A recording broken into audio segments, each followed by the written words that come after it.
ராஜாவினுடைய வாழ்க்கையிலே நடந்த ஒரு முக்கியமான சம்பவத்தை நாம் இன்றைக்கு ஆராய போகிறோம். දාවිත් රජතුමාගේ ජීවිතයේ සිදු වුණා වූ ඉතා වැදගත් වූ සිදුවීමක් අද දවසේ අපි විමසා බලන්න යනවා. We are going to analyze a very important event that transpired in the life of King David. இப்போ தாவீது ஒரு பெரிய தவறை செய்தான். දැන් දාවිත් රජතුමා ඉතා විශාල වූ වරදක් කරා. இப்படி சொன்னவுடன் எல்லாருக்கும் என்ன ஞாபகத்துக்கு வரும் தெரியுமா? දැන් එහෙම කියපු ගමන් හැමෝගෙම ඔළුවට මොකක්ද දන්නවද එන්නේ? அந்த பத்சேபாள் குளித்துக் கொண்டிருந்ததை பார்த்து அந்த அந்த கதை தான் ஞாபகத்துக்கு வரும். அப்படிதானே? අර බැත්සෙබා නාගෙන හිටපු අන්නේ කතාව තමයි ඔළුවට එන්නේ. இல்லை இல்லை, இன்றைக்கு நான் பேச போகின்ற காரியம் வித்தியாசமானது. இதற்கு பத்சேபாள் சம்பந்தமே இல்லை. නෑ අද දවසේ කතා කරන්න යන මේ සිද්ධියට මේ කතාවට බැත්සෙබා සම්බන්ධම නැහැ. தாவீது வேறொரு பெரிய தவறை செய்தான். දාවිත් රජතුමා වෙන විශාල වූ වරදක් කරා. ஜனங்களை இலக்கம் பார்த்த தவறு. ජනතාව ගණන් කිරීමේ වරද. அந்த தவறை குறித்து இன்றைக்கு நான் பேசவில்லை. ඒ වරද ගැන අද දවසේ අපි කතා කරන්නේ නැහැ. வேறொரு நாள் அதை குறித்து நான் தெளிவாய் உங்களுக்கு விளக்கமாய் பிரசங்கம் செய்கிறேன். ஓகே? ඒ ගැන වෙන දවසක ඉතා පැහැදිලිව විස්තරාත්මකව කතා කරන්න. David committed a big sin. Now when I say that, everybody would think, okay, we know that. He slept with Bathsheba. No. That's not what I am talking about. I am talking about another sin that he committed that has nothing to do with Bathsheba. David took a census of the land. Now, why that was a mistake and what made him do that, all that I will preach some other time. Okay?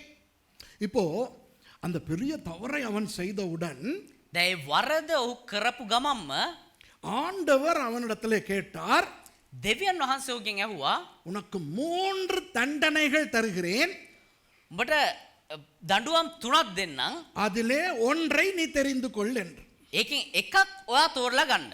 When David committed that mistake, God said, hey David, I will give you 3 choices of punishment.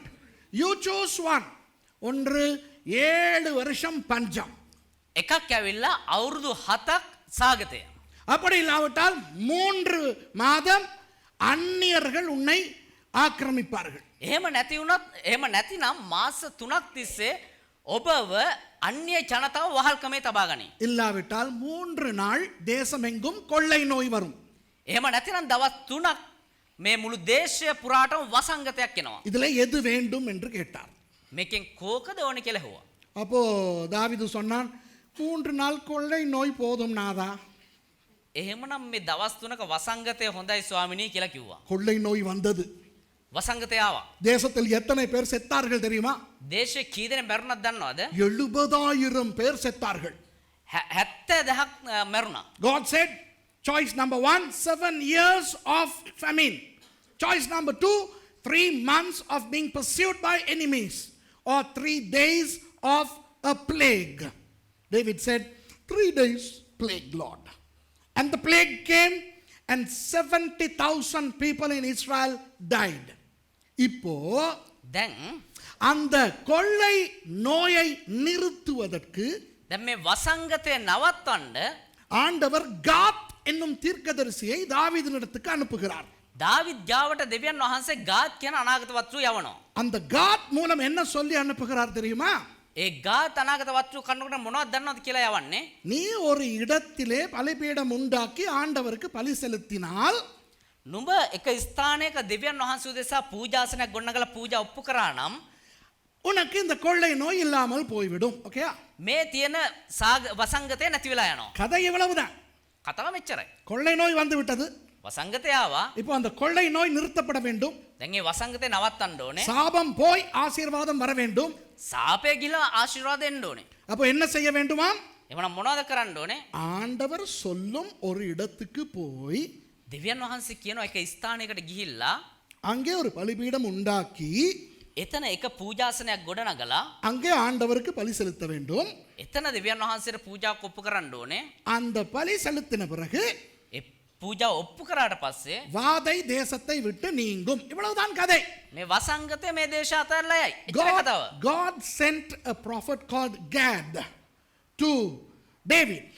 And prophet Gad said to David, hey, there is a particular place where God wants you to go, erect an altar and offer sacrifices unto God there, and then God would remove the curse, the plague from the land. Now this is the story that we are going to meditate today. இவ்வளவுதான் கதை. இதை தான் இன்றைக்கு பார்க்க போகிறோம். මෙච්චරයි කතාව. මේක තමයි අද දවසේ බලන්න යන්නේ. சின்ன கதை. චූටි කතාවක්. உள்ளே பெரிய விஷயங்கள் இருக்கின்றன. හැබැයි ඇතුළාන්තයේ විශාල කාරණා තියෙනවා. Small story which contains deep and huge truths. We are going to learn them. Okay? இப்போ வேதத்திலே ரெண்டு இடத்திலே இந்த கதை வருகிறது. දැන් බයිබලයේ ස්ථාන දෙකක මේ කතාව වෙනවා. This story is found in two places in the Bible. ஒன்று 2 சாமுவேல் 24 வருகிறது. එකක් ඇවිල්ලා 2 සාමුවෙල් 24 වෙනි පරිච්ඡේදය එනවා. அடுத்தது 1 நாளாகமம் 21 வருகிறது. අනිත් එක 1 ලේකම් 21 වෙනි පරිච්ඡේදය එනවා. It's found in 2 Samuel chapter 24 and also in 1 Chronicles chapter 21. இப்போ ஏன் ரெண்டு இடத்திலே வருகிறது? ඇයි මේ ස්ථාන දෙකක එන්නේ? ஒன்று வந்து சாமுவேல் எழுதும் பொழுது சாமுவேல் மூலமாக ஆவியானவர் நடந்த சம்பவங்களை எழுதுகிறார். அதுதான் 1 சாமுவேல் 2 சாமுவேல். ஓகேயா? එකක් ඇවිල්ලා සාමුවෙල් කන්නකොටගෙන දෙවියන් වහන්සේ එළිදරව් කරපු දේවල් ලියද්දි සිදුවෙච්ච සිදින් ඒ විදිහට ලිව්වා. ඒක තමයි 1 සාමුවෙල් 2 සාමුවෙල්. Why two narrations in two different books? Well, we know that Samuel, 1st and 2nd Samuel, were penned by Samuel, and God told Samuel to write things that transpired during the lifetime of Samuel. ஆனால் நாளாகம புத்தகம் என்றால் என்ன? එතකොට ලේකම් පොත කියන්නේ මොකද්ද? அந்த தேசத்தின் டயரி. ඒ දේශයේ දිනපොත. அப்போ அந்த தேசத்திலே நடந்த விஷயங்கள் அதில் எழுதியிருக்கும். එතකොට ඒ දේශයේ සිදුවෙන හැම දෙයක්ම ඒක ලියලා තියෙනවා. What is Chronicles? Chronicles is like the diary of the nation. Whatever happened in the nation were inscribed in the books of Chronicles. Okay?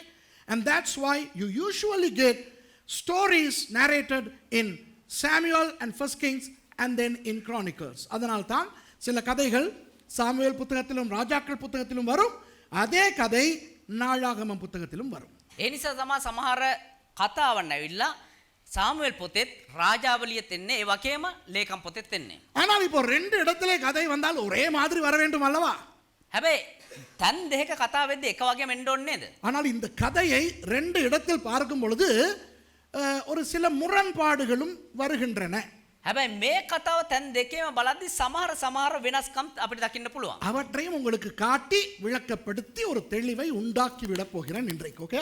ඒකත් ඔබට පෙන්නලා ඒක විස්තර කරලා පැහැදිලි කරලා දීලා යන්න. Now when we see this story in two places, there are a few contradictions which I will explain and I will clear before we close today. Okay?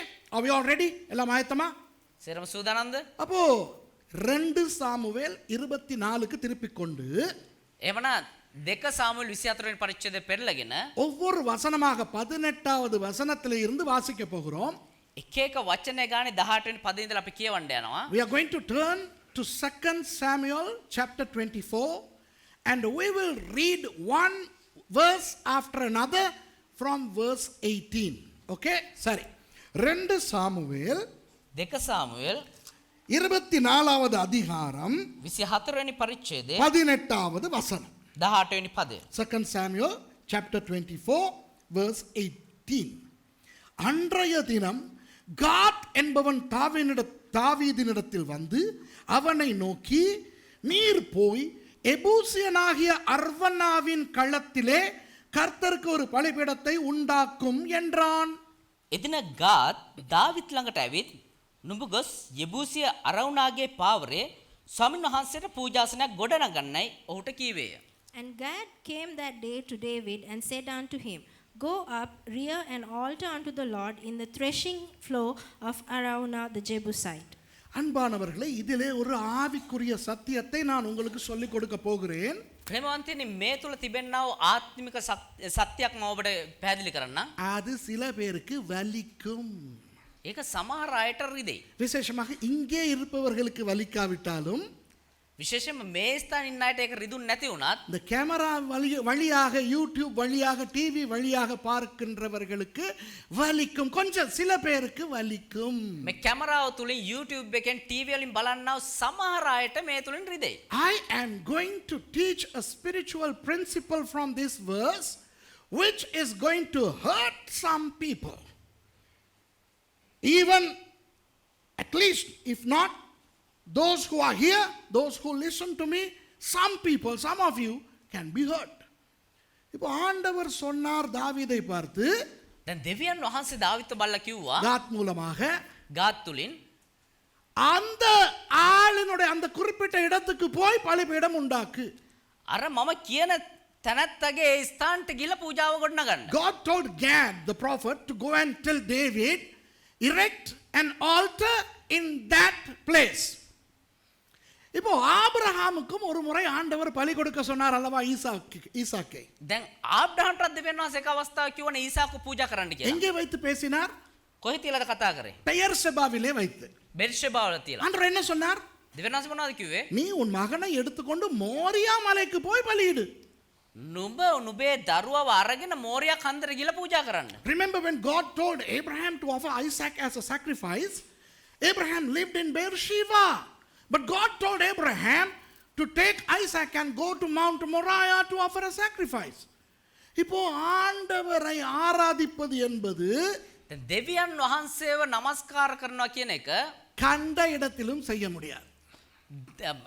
හැම ස්ථානයකම කරන්න බෑ. விளங்குதா? We cannot worship God wherever we want. Of course எல்லா இடத்திலும் ஆண்டவரை ஆராதிக்கலாம். ஓகேயா? நல்லா கேட்டுக்கிறங்க நான் சொல்றது. හොඳට පැහැදිලි කරගන්න හැම තැනකම දෙවියන් වහන්සේ ප්‍රශංසා කරන්න පුළුවන්. அன்பானவர்களே, ප්‍රේමවන්තයිනි நீங்கள் வேலைக்கு போகும் பொழுது ஆண்டவரை ஆராதித்துக் கொண்டே போகலாம். ඔබ වැඩට යද්දි දෙවියන් වහන්සේට ප්‍රශංසා කරගෙන යන්න පුළුවන්. ஸ்கூல் போகும் பொழுது ஆண்டவரை ஆராதித்துக் கொண்டு போகலாம். පාසල්ට යද්දි දෙවියන් වහන්සේට ප්‍රශංසා කරගෙන යන්න පුළුවන්. வேலை செய்து கொண்டிருக்கும் பொழுது ஆண்டவரை ஆராதித்துக் கொண்டு அவரை துதித்துக் கொண்டு வேலை செய்யலாம். වැඩ කරගෙනම දෙවියන් වහන්සේට ප්‍රශංසා කරගෙන ඉන්න පුළුවන්. மார்க்கெட்டுக்கு போகும் பொழுது கடைக்கு போகும் பொழுது நீங்கள் ஆண்டவரை ஆராதித்துக் கொண்டு போகலாம். මාකට් එකට කඩේට යද්දි දෙවියන් වහන්සේට ප්‍රශංසා කරගෙන යන්න පුළුවන්. குசினியிலே சமைக்கும் பொழுது ஆண்டவரை ஆராதித்துக் கொண்டு சமைக்கலாம். කුස්සිය උයද්දි දෙවියන් වහන්සේට ප්‍රශංසා කරගෙන උයන්න පුළුවන්. துணி துவைக்கும் பொழுது ஆண்டவரை ஆராதித்துக் கொண்டு துணி துவைக்கலாம். අප ඇඳුම් හොදද්දි දෙවියන් වහන්සේ ප්‍රශංසා කරගෙන ඇඳුම් හොදන්න පුළුවන්. தோட்ட வேலை செய்யும் பொழுது ஆண்டவரை ஆராதித்துக் கொண்டு தோட்ட வேலை செய்யலாம். වත්ත වැඩ කරද්දි දෙවියන් වහන්සේ ප්‍රශංසා කරගෙන වත්ත වැඩ කරන්න පුළුවන්. எங்கு வேண்டுமானாலும் ஆண்டவரை துதிக்கலாம், ஸ்தோத்தரிக்கலாம், ஆராதிக்கலாம். කොහේ වුණත් දෙවියන් වහන්සේ ප්‍රශංසා කරන්න පුළුවන්, ස්තුති කරන්න පුළුවන්, නමස්කාර කරන්න පුළුවන්. ஆனால் பலிபீடம் கட்டும் ஆராதனை இருக்கிறதே, හැබැයි පූජාසනයක් ගොඩනගලා දෙවියන් වහන්සේව නමස්කාර කරනවා නේද? அது எல்லா இடத்திலும் செய்ய முடியாது. ඒක හැමතැනම කරන්න බෑ. You know, you can worship God and you can praise God when you go for work, at work, when you go to school, during school, when you cook, when you do gardening, when you walk, when you go shopping. You know, you can worship and praise God wherever you want, okay? Whenever you want, all the time. எப்போ வேண்டுமானாலும் செய்யலாம். ඕන වෙලාවක දැන් උනත් කරන්න පුළුවන්. But when it comes to building an altar to worship God, it has to be done in a stipulated spot. ஆனால் பலிபீடம் கட்டி ஆராதிப்பது என்பது குறிப்பிட்ட ஒரு இடத்திலே நடக்க வேண்டும். හැබැයි පූජාසනයක් ගොඩනගලා දෙවියන් වහන්සේ නමස්කාර කරනවා කියද්දි ඒක සුදුසු තැනක් කළ යුතුයි. புதிய ஏற்பாட்டு காலத்தில் பலிபீடம் என்றால் என்ன? නව ගිවිසුම් කාලය වෙද්දී පූජාසනය කියන්නේ මොකද්ද? இந்த மேடை. මේ වේදිකාව. In the New Testament, what is the altar? The stage of a church. அப்போ ஊர்பட்ட சபைகள் இருக்கின்றன. එතකොට சபாவான் கூட සභාවන් ගොඩක ஊர்பட்ட சபைகளிலே எல்லா சபைகளிலும் பலிபீடம் உண்டு, அப்படித்தானே?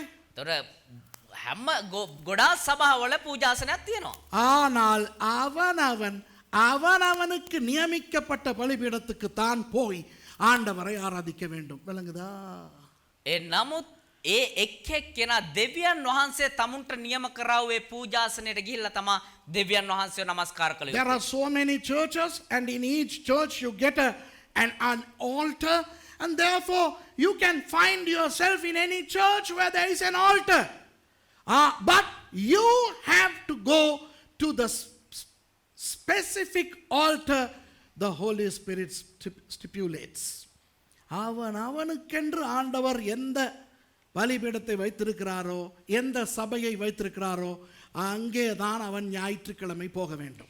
ඒ කෙනාට දෙවියන් වහන්සේ කොයි පූජාසනයක් තැබුවේ, කොයි සභාවද තැබුවේ, ඒ ස්ථානෙට තමයි ඉරුදින යන්න ඕනේ. And the Sunday you need to go to the specific stipulated altar. உங்களுக்கென ஒரு சபை வேண்டும். ඔබටම කියලා එක සභාවක් ඕනේ. உங்களுக்கென ஒரு பலிபீடம் வேண்டும். ඔබටම කියලා එක වේදිකාවක් ඕනේ. ஒவ்வொரு ஞாயிற்றுக்கிழமையும் உங்களுக்கென்று அந்த சபைக்கு தான் நீங்கள் போக வேண்டும். හැම ඉරුදිනකම ඔබටම කියා තිබෙන්නව ඒ සභාවට තමයි ඔබ යා යුත්තේ. You need to have a church. You need to have an altar. Every Sunday you need to go to that altar. இப்ப விளங்குதா உங்களுக்கு? விளங்குதா? என்னத்தையோ முழுங்கி இങ്ങനെ இருக்கிற மாதிரி உட்கார்ந்து இருக்கிறீங்க. මොනවදෝ ගිලලා මෙතන ඉන්නා වගේ පේන්නේ. නෑ මෙතන හිර වෙලා වගේ. You all are like you have swallowed something and you have gotten choked here. விளங்குதா உங்களுக்கு நான் சொல்லுவது? தெரியனது ඔබට මං කියන්නේ. இந்த ரகசியம் அநேக கிறிஸ்தவர்களுக்கு தெரியாது. මේ රහස බොහෝ කිතුණුවන්ට දන්නේ නැහැ. அவர்கள் என்ன செய்கிறார்கள் தெரியுமா? ඒගොල්ලෝ මොනවද දන්නවද කරන්නේ? கோயில் மாடு மாதிரி கோயில் கணக்காக அலைகிறார்கள். கோயில ඉන්න හරක වගේ තැන් තැන් වල රින්ගන් යනවා. எங்க போனாலும் ஆண்டவர் இருக்கார் தானே? කොහේ ගියා දෙවියන් වහන්සේ ඉන්නවනේ. ஏன் அந்த சர்ச்சில் ஆண்டவர் இல்லையா? ඇයි ඒ චර්ච් එකේ දෙවියන් වහන්සේ නැද්ද? ஏன் அங்க பிரசங்கம் பண்றது மட்டும் பைபிள்ல இருந்து இல்லையா? ඇයි ඒ දේශනා කරන්නේ බයිබලෙන් නෙවෙයිද? ஆமாடி. ஓ எல்லா ஊரெல்லாம் பலிபீடம் இருக்கு. හැම ස්ථානයකම හැම සභාවකම පූජාසනයක් තියෙනවා. தாவீது என்பவர் ராஜா. தாவீது කියන්නේ රජතුමා. அவர் நினைத்தால் எங்கு வேண்டுமானாலும் அவர் பலிபீடம் கட்ட முடியும். එයා හිතුවනම් කොහේ වුණත් එයාට පූජාසනයක් හදන්න ஆனால் පුළුවන්. ஆண்டவர் சொல்லுகிறார், හැබැයි දෙවියන් වහන්සේ කියනවා அந்த இடத்திலே பலிபீடம் கட்டு, அவ்வளவுதான், வேற எங்கேயும் கட்டாது. අර මම කියන තැන පූජාසන හදන්න එච්චරයි. ஆபிரகாமுக்கு எங்கு வேண்டுமானாலும் கொண்டு போய் ஈசாக்கை பலி கொடுத்திருக்கலாம். ආබ්‍රහම්ට කොයි තැනකට හරි එක්කන් ගිල්ලා ඊසාක පූජා කරන්න තිබුණා. ஆனால் 3 நாள் பிரயாணம் பண்ணி மோரியாவுக்கு போய் அங்கே கொடுக்க வேண்டுமாம். හැබැයි දවස් 3ක ගමනක් ගිහිල්ලා මෝරියා කන්දර ගිහිල්ලා එතන පූජාවක් ඔප්පු කරනවා. David was a king. He could erect an altar anywhere he liked. But God said, no, I want you to erect the altar at that spot. Abraham lived in Beersheba. He could have offered Isaac anywhere in or around Beersheba. God told him to undertake a 3 days journey to Moriah to offer a sacrifice. ஆகவே அன்பானவர்களே, விசேஷமாக இந்த டிவியிலே பார்க்கின்றவர்கள், එනිසා ප්‍රේමවන්තනි විශේෂයෙන් මේ TV එකෙන් බලන්නව අයට கோயில் மாடு மாதிரி கோயிலா அலையாதீங்க. මේ පන්සලේ හරක වගේ පන්සල් ගානේ යනවා වගේ යන්න එපා. சொல்லாதீங்க, ஏன் அங்க ஆண்டவர் இல்லையோ, ஏன் அங்க பாஸ்டர் மாதிரி இல்லையோ, ஏன் அங்க பிரசங்கம் இல்லையோ, அங்க மட்டும் என்ன குர்ஆன்ல இருந்தா பேசுறாங்க, அங்கரும் பைபிள்ல இருந்தானே பேசுறாங்க.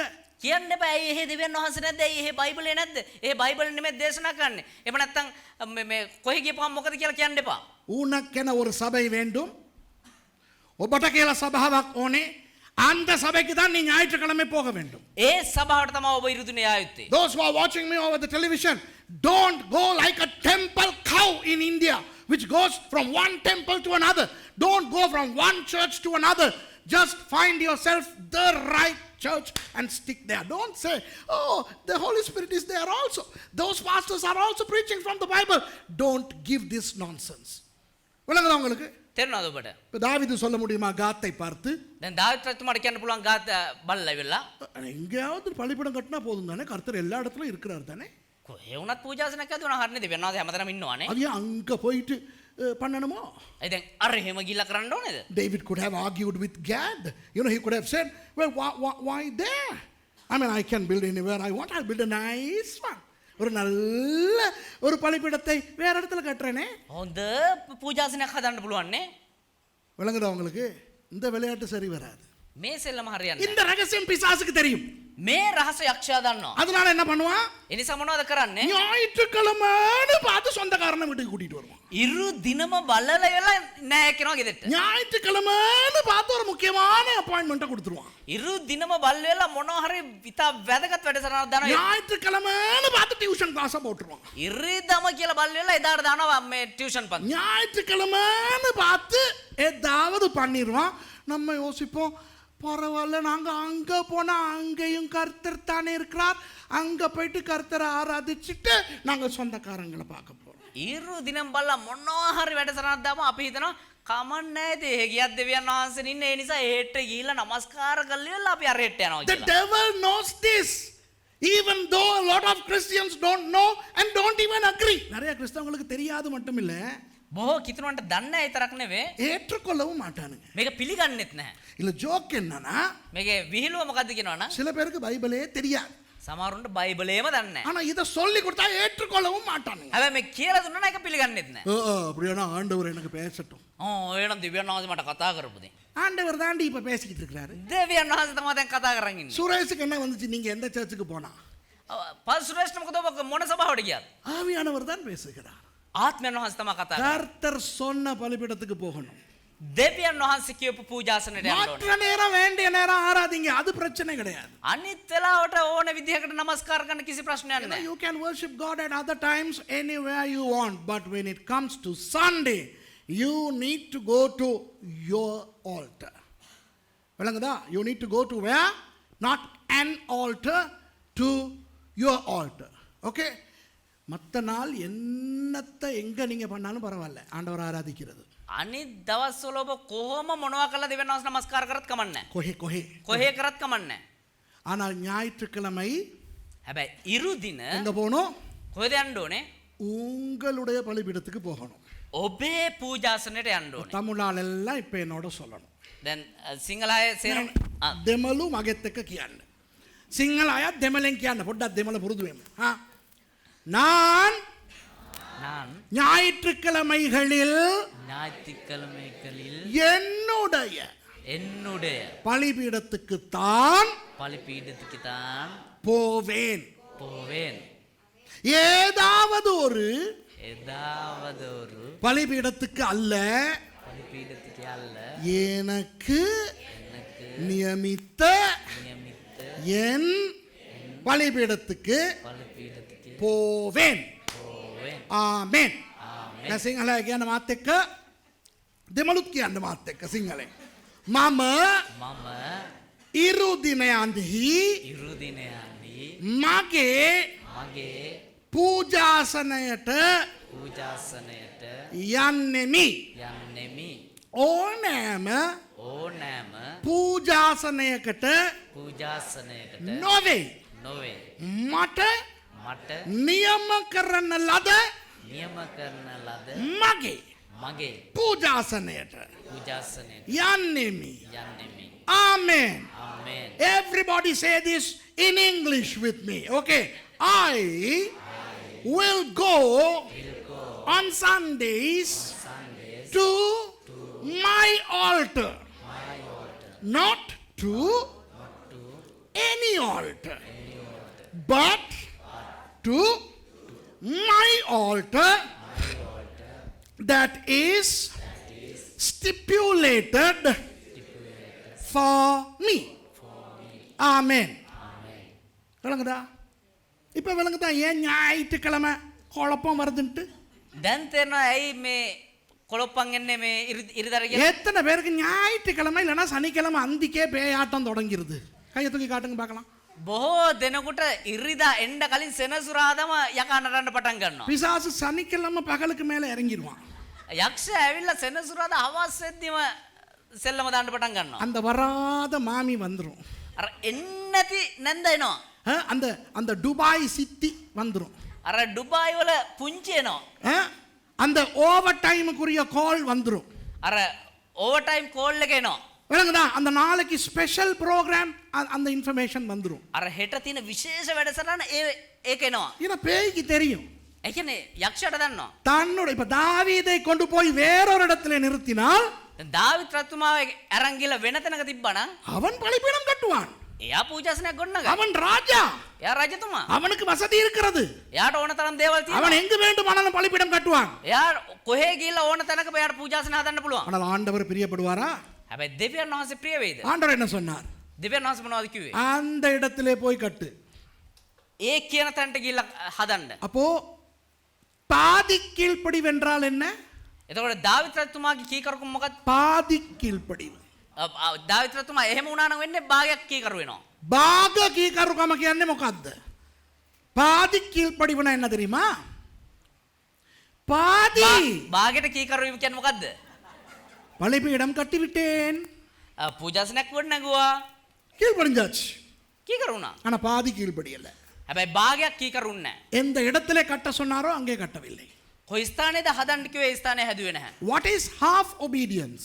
Half obedience would be David erecting an altar. He disobeys the other half if he does not erect it at the stipulated spot. Okay? சரி, இப்போ கதைக்கு போவோம். இது இல்லை பிரசங்கம், இன்னும் நிறைய விஷயம் இருக்கு. ஓகே, அந்த வசனத்தை திரும்ப வாசிப்போமா? 18வது வசனத்தை අප නැවත 18 වෙනි පදයේ කියවමු. அன்றைய தினம் காத் என்பவன் தாவீதினிடத்தில் வந்து, read verse 18 again, okay? அவனை நோக்கி, நீர் போய் எபூசியனாகிய அர்வனாவின் களத்திலே கர்த்தருக்கு ஒரு பலிபீடத்தை உண்டாக்கும் என்றான். ඉදින ගාත් දාවිත් ළඟට ඇවිත් නුඹ ගොස් යෙබූසිය අරවුනාගේ පාවරේ ස්වාමීන් වහන්සේට පූජාසනයක් ගොඩනගන්නයි ඔහුට කීවේය. And Gad came that day to David and said unto him, Go up, rear an altar unto the Lord in the threshing floor of Araunah the Jebusite. அர்வனா என்ற அந்த ஆள் අරවුනා කියන්න ඔය පුද්ගලයා ஒரு எபூசியன் என்று வேதம் சொல்லுகிறது. යෙබූසිවරයෙක් කියලා බයිබලයේ කියනවා. Araunah is a Jebusite, the Bible says. He was not an Israelite. அவன் இஸ்ரவேலன் அல்ல. එයා ඉස්රායල් කෙනෙක් නෙවෙයි. அவன் யூதன் அல்ல. එයා යුදෙව්වෙක් නෙවෙයි. அவன் ஒரு அந்நிய ஜாதியான்.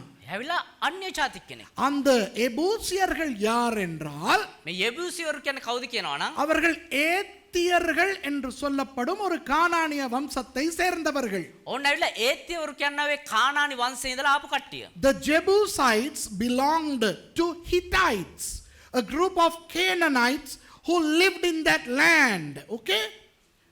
ஆபிரகாம் சாராளை அடக்கம் பண்ண ආබ්‍රහම් සාරාව තැන්පත් කළ அவர் மக்பெலாவினுடைய குகையை ஏத்தியர்களிடமிருந்து வாங்கினார். உங்களுக்கு ஞாபகம் இருக்கலாம். මක්පෙලාගේ ඉඩම කියන එක එයා මිලදී ගත්තා. ඔබට මතක ඇති. When Abraham wanted to bury Sarah, his wife, he purchased a cave called the Machpelah cave from the hands of the Hittites. They are the same people. இதே ஏத்தியர்களின் ஒரு பகுதி தான் எபூசியர்கள். ඒ ඒත්‍යවරුන්ගේ එක කොටසක් තමයි මේ යෙබූසිවරු. இந்த எபூசியர்களில் ஒருவன் இருந்தான். මේ යෙබූසිවරු අතර එක්කෙනෙක් හිටියා. அவனுடைய பெயர் என்னவென்று இதிலே வாசிக்கிறோம். එයාගේ නම මොකක්ද කියලාද අපි කියුවේ? எல்லாரும் சொல்லுங்க. அர்வனா. தமிழ்ல சொல்லுங்க. அர்வனா. சிங்களம் කියන්න අර්වන. අර්වනද සිංහලෙන් තියෙන්නේ? අරවුනා. හිරවුනා නෙවෙයි, අරවුනා. Okay?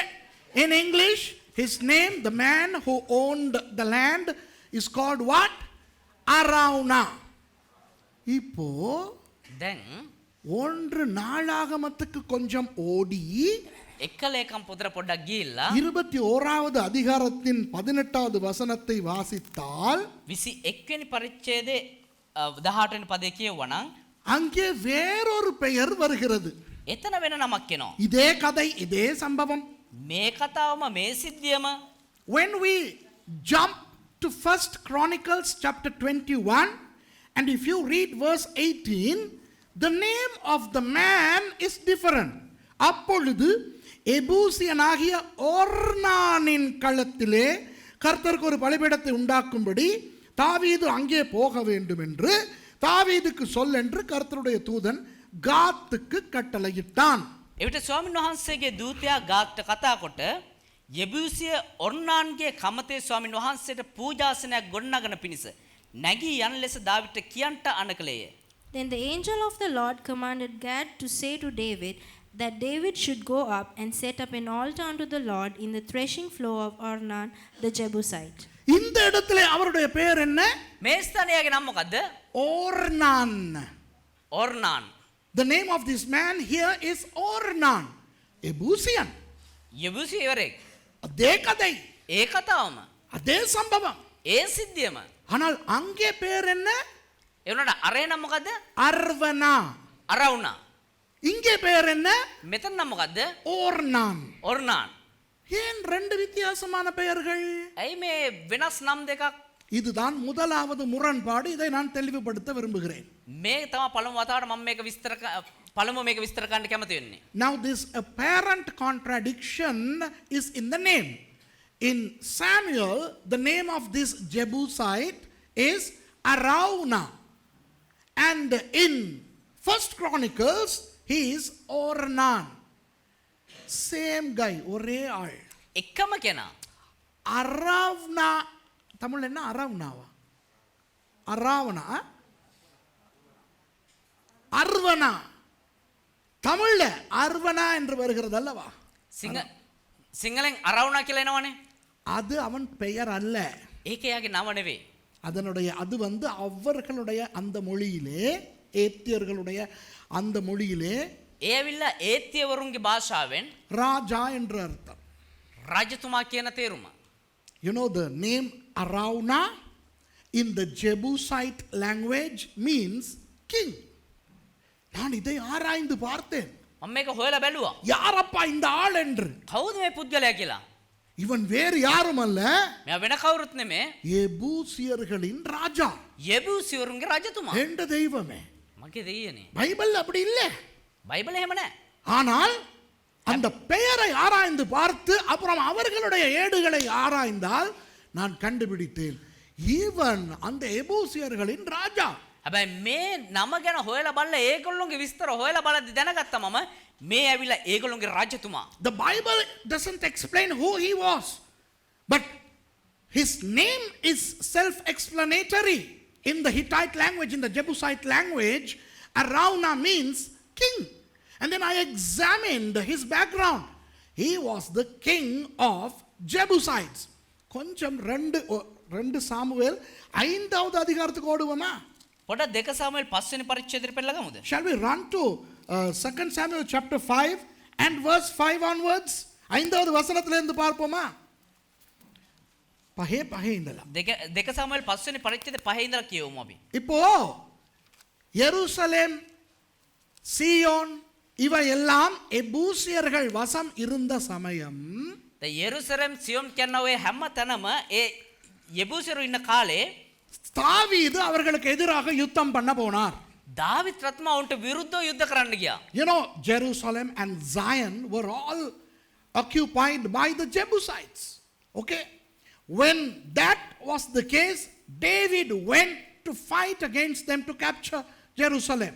Let's read. வாசிப்போமா?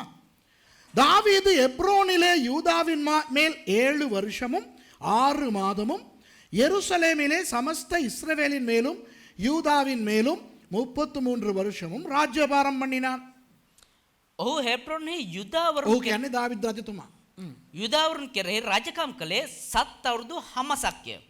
යෙරුසලමේ ඔහු සියලු ඊශ්‍රායල් වරුන්ද යුදාවරුන්ද කෙරෙහි රජකම් කළේ 33 අවුරුද්දක්ය. In Hebron he reigned over Judah 7 years and 6 months, and in Jerusalem he reigned 30 and 3 years over all Israel and Judah. தேசத்திலே குடியிருக்கிற எபூசியர் மேல் யுத்தம் பண்ண ராஜாவானவன் தன் மனுஷருடைய கூட எருசலேமுக்கு போனான். அவர்கள் இதிலே பிரவேசிக்க தாவீதினால் கூடாது என்று எண்ணி தாவீதை நோக்கி, நீ இதற்குள் பிரவேசிப்பதில்லை, குருடரும் சப்பானிகளும் உன்னை தடுப்பார்கள் என்று சொன்னார்கள். ඔහුද රජුගේ මිනිස්සුද රටවැසියන් වූ යෙබූසිවරුන්ට විරුද්ධව යෙරුසලමට ගියෝය. ඔහුද දාවිත්ට මෙහි ඇතුළෙන්ට බැරියයි කියා දාවිත්ට කතා කොට, නුඹ මෙහි ඇතුල් නොවන්නේය. අන්ධයන්නා කොරුන් නුඹ පහකර දමනවා ඇතැයි කීවෝය.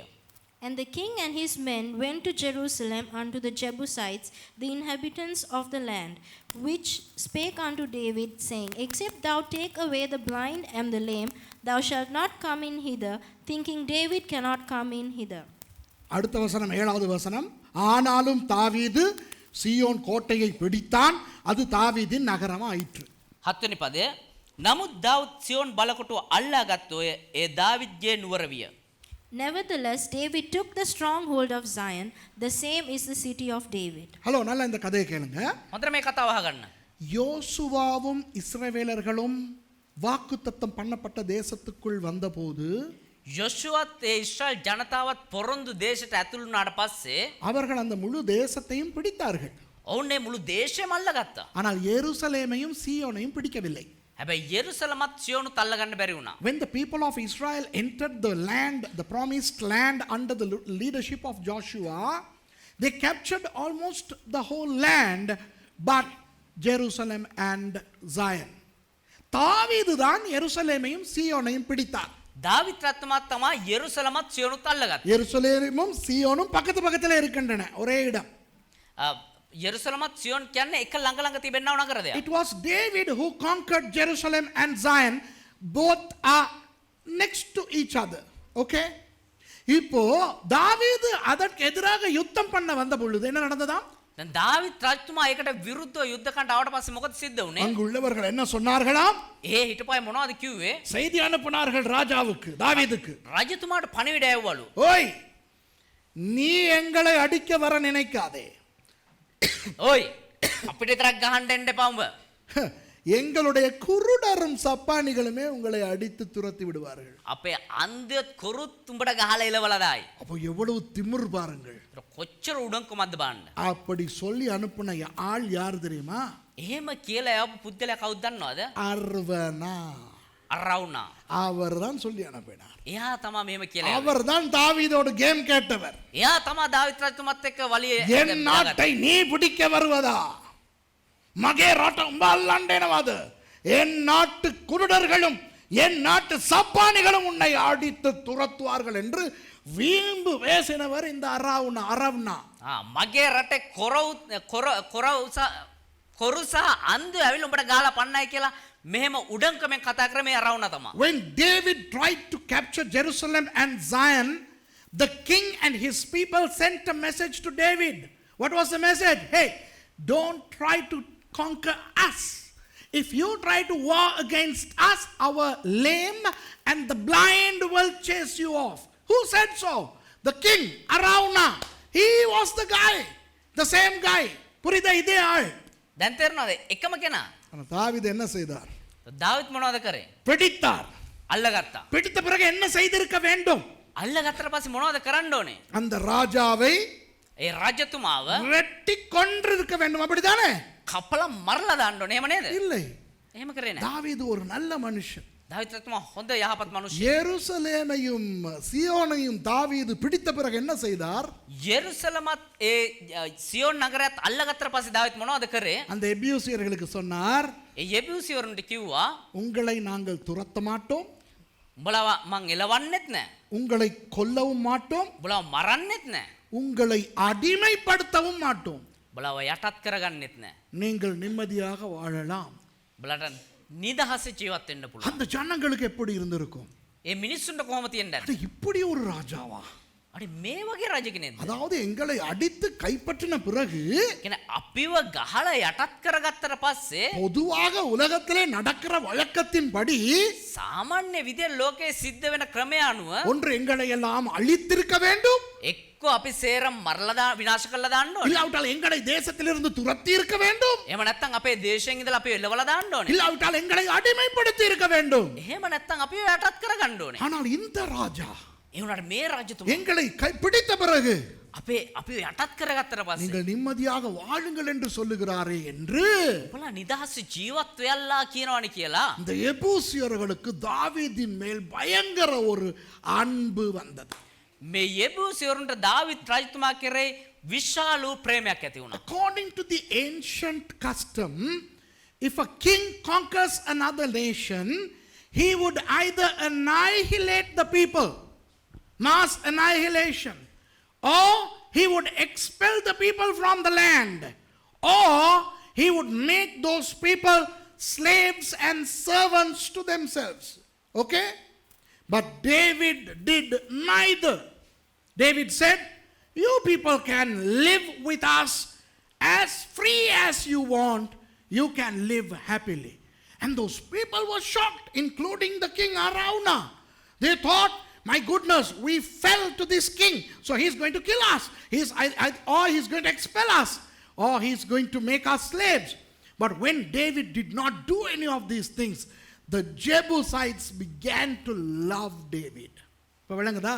දැන් තේරුණාද? இப்போ දැන් ரொம்ப காலத்துக்கு பிறகு බොහෝ කාලයකට පස්සේ நான் சொன்ன அந்த சம்பவம் நடக்கிறது. அவன் ஜனங்களை எண்ணி பார்த்த சம்பவம் நடக்கிறது. මම කිව්ව අර සිද්ධිය සිද්ධ වෙන අර මිනිස්සුන්ගේ සංගණනය. After a long time, okay, David takes a census and God is angered and God sends the plague. ஆண்டவர் கோபம் கொண்டு ஒரு கொடிய ஒரு வியாதியை அனுப்புகிறார், கொள்ளை நோயை அனுப்புகிறார். දෙවියන් වහන්සේ කෝප වෙලා එක වසංගතයක් එවනවා දැන්. இப்போ ஆண்டவர் காத் மூலம் என்ன சொல்லுகிறார் தெரியுமா? දැන් දෙවියන් වහන්සේ ගාත් කරනකොටගෙන මොනවද කියන්නේ දන්නවද? தாவீது அந்த அர்வனா ராஜா இருக்கிறானே, අර අරවුනා රජතුමා ඉන්නවනේ. அவனுக்கு சொந்தமான நிறைய, ஒரு ராஜா என்றால் அவனுக்கு எத்தனை நிலங்கள் இருக்கும்? එක රජ කෙනෙක් කියනවා කොච්චර විශාල භූමි ප්‍රමාණයකට අයිතිවද? அதிலே ஒரு குறிப்பிட்ட இடம் இருக்கிறது, போரடிக்கிற களம். ඒ එක ස්ථානයක් තියෙනවා. අර මේ තිරිංගු ගෙනල්ලා මේ අස්වැන්න ගෙනල්ලා මේවා කරන්නේ අර ධාන්‍යක මොකද්ද? කමත. මාඩින තැනක් තියෙනවා. හරිද? මාඩින තැනක් තියෙනවා. ஒரு போர் அடிக்கிற களம் இருக்கிறது, அந்த இடத்திலே பலிபீடம் கட்டு. ඒ ස්ථානයේ පූජාසනයක් හදන්න.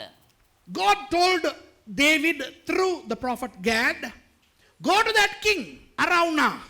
He has a lot of land and he also owns a place where the wheat is prepared, you know, the harvest.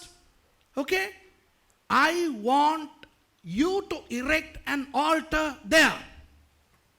Okay, அப்போ இந்த அரவ்னா என்றால் ராஜா அல்லவா?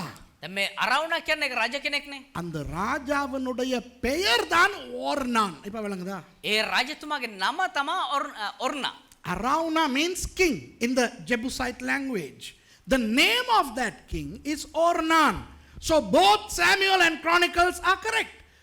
சாமுவேல் புத்தகமும் நாளாகமம் புத்தகமும் ரெண்டுமே சரி.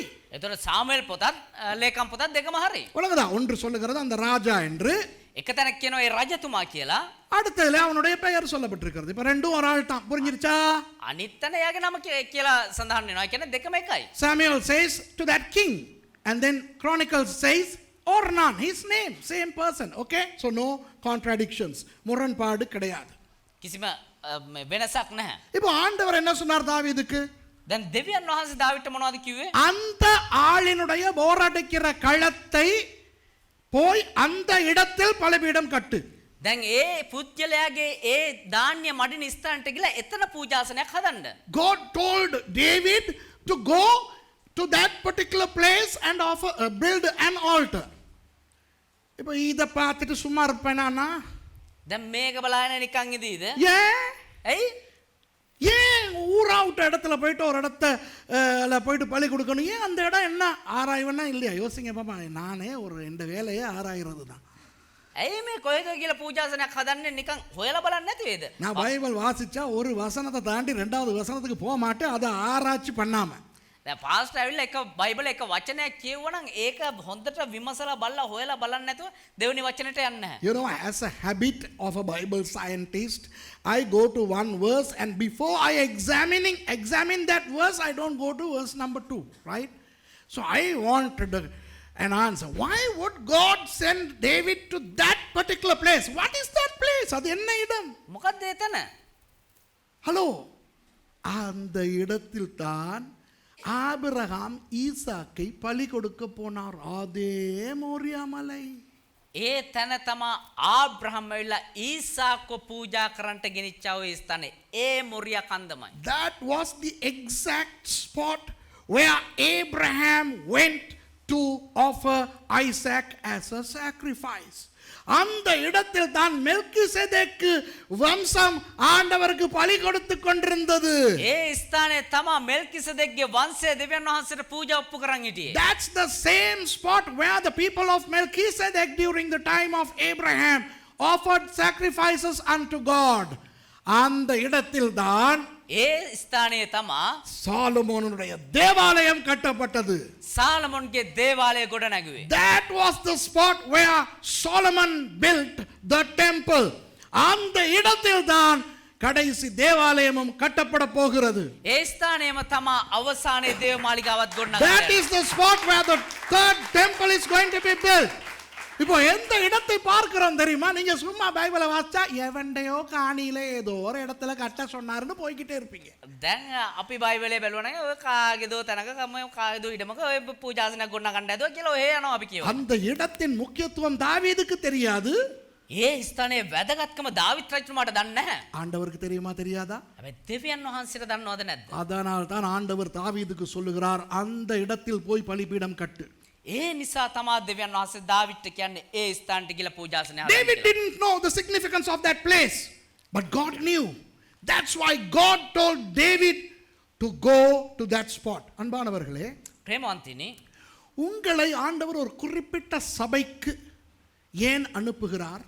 දෙවියන් වහන්සේ ඇයි ඔබ නියමිතව එක සභාවකට යවන්නේ? குறிப்பிட்ட ஒரு பாஸ்டருக்கு கீழே இருங்கள் என்று ஏன் உங்களை அனுப்புகிறார்? නියමිත වූ එක දේවදාසයෙක්ගේ යටතේ ඔබ ඉන්න කියලා ඇයි දෙවියන් වහන්සේ නියම කරන්නේ? இது உங்களுக்கு தெரியாது, මේක ඔබට දන්නේ නැහැ. ஆனால் ஆண்டவருக்கு தெரியும். හැබැයි දෙවියන් වහන්සේට දන්නවා. அவருடைய தீர்மானத்துக்கு நாம் நம்மை அடக்கிக் கொண்டால் උන්වහන්සේගේ ඒ නියමයට මම යටත් වුණා නම් ஆண்டவர் நம்மை ஆசீர்வதிப்பார்.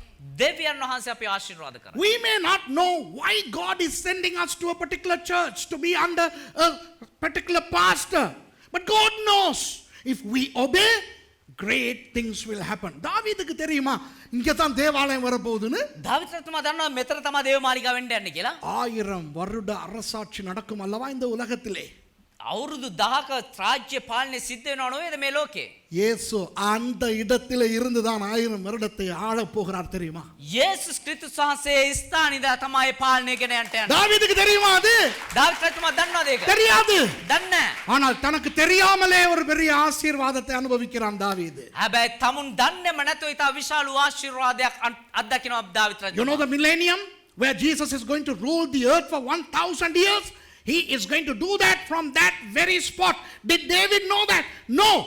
So obedience will do great things. கீழ்ப்படிவு பெரிய காரியங்களை உண்டு பண்ணும். ඒ වුණාට ඒ කීකරුකම ඉතා විශාල වූ දෙයක් ගෙනාව දාවිත්ට. தாவீது நம்மள மாதிரி இருந்திருந்தா அல்லது நான் தாவீதா இருந்திருந்தா, දාවිත් රජතුමත් අපි වගේ හිටියන. එහෙම නැත්නම් දේවදාසයා දාවිත් වගේ හිටියන. சுரேஷுக்கு காத் வந்து சொல்லுகிறார், පසුරේෂ්ඨ ගාත් ඇවිල්ලා කියනවා. சுரேஷ், நீ அர்வனாவின் களத்துக்கு போய் அங்கே பலிபீடம் கட்டு. සුරේෂ් උඹ දාවිත්ගේ කමතර ගිහිල්ලා එතන පූජාසනයක් හදපන්. வேண்டாம் நாதா, ஏன் அங்கே இன்னொருவன் காணிக்கு போக வேண்டும்? නෑ ස්වාමිනේ, ඇයි මම තව එක්කෙනෙක් ඉඩමට යන්න ඕනේ? என் சொந்த காணி இருக்கிறது அல்லவா? මටම කියලා ඉඩමක් තියෙනවානේ. இங்கே ஒரு புல்டோசரை கொண்டு வந்து ஒரு இடத்தை நான் தட்டையாக்கி அந்த இடத்திலே கட்டுகிறேனே. මෙහෙට මම එක බුල්ඩෝසරයක් ගානලු වෙලා එතන හොඳට ඉඩම හදලු වෙලා මම මේ පූජාසනයක් හදන්නම්. சொல்லியிருப்பேன். එහෙම කියලා දෙයි. You know, if I was the guy, if Prophet Gad came and told me, Suresh, go to Arauna and in his place you build an altar, I would have told, why would I have to bother going and talking to the Hittite king? I have a good land, I can bulldoze a small section and erect a beautiful altar.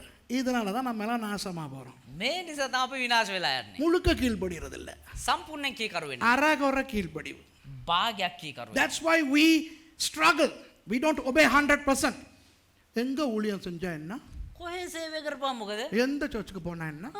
මොන සභාවට ගිහපුවා මොකද? எந்த Bible ஸ்கூலுக்கு போனா தான் என்ன? මොන Bible විද්‍යාලයට ගිහපුවා මොකද? பெல்லூருக்கு தான் போகணுமா? ඇයි බෙල්ලුඩ්මද යන්න ඕනේ? ஏன் வேற பைபிள் ஸ்கூல் இல்லையோ?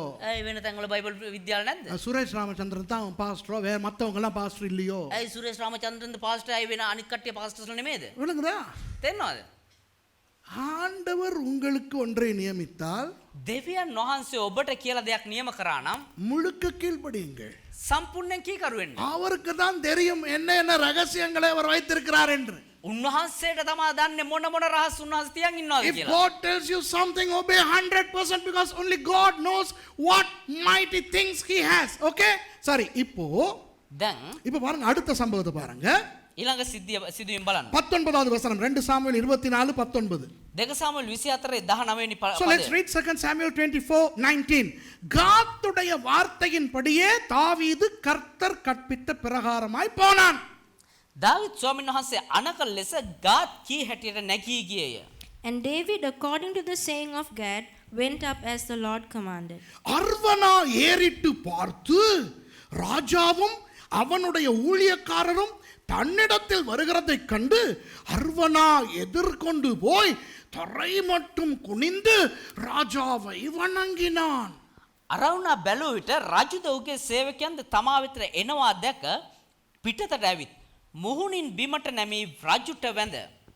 And Araunah looked and saw the king and his servants coming toward him. And Araunah went out and bowed himself before the king on his face upon the ground. இப்ப பாருங்க, நான் ஏற்கனவே உங்களுக்கு கதையை சொல்லிவிட்டேன் தானே. දැන් බලන්න අපි කතාව කලින්ම කියලා ඉවරනේ. அர்வனா ஏத்தியர்களுடைய ராஜாவாக இருந்தாலும் අරවුණා ඇවිල්ලා ඒත්‍යවරුන්ගේ රජතුමා විදිහට හිටියා. இப்போ அவர் கைப்பற்றப்பட்டு விட்டார் அல்லவா? දැන් එයා යටත් වෙච්ච කෙනෙක්නේ. ஆனால் அவரை தாவீது கொல்லவில்லையே, එයා දාවිත් රජතුමා එයාව මැරුවේ නැහනේ. அடிமைப்படுத்தவில்லையே.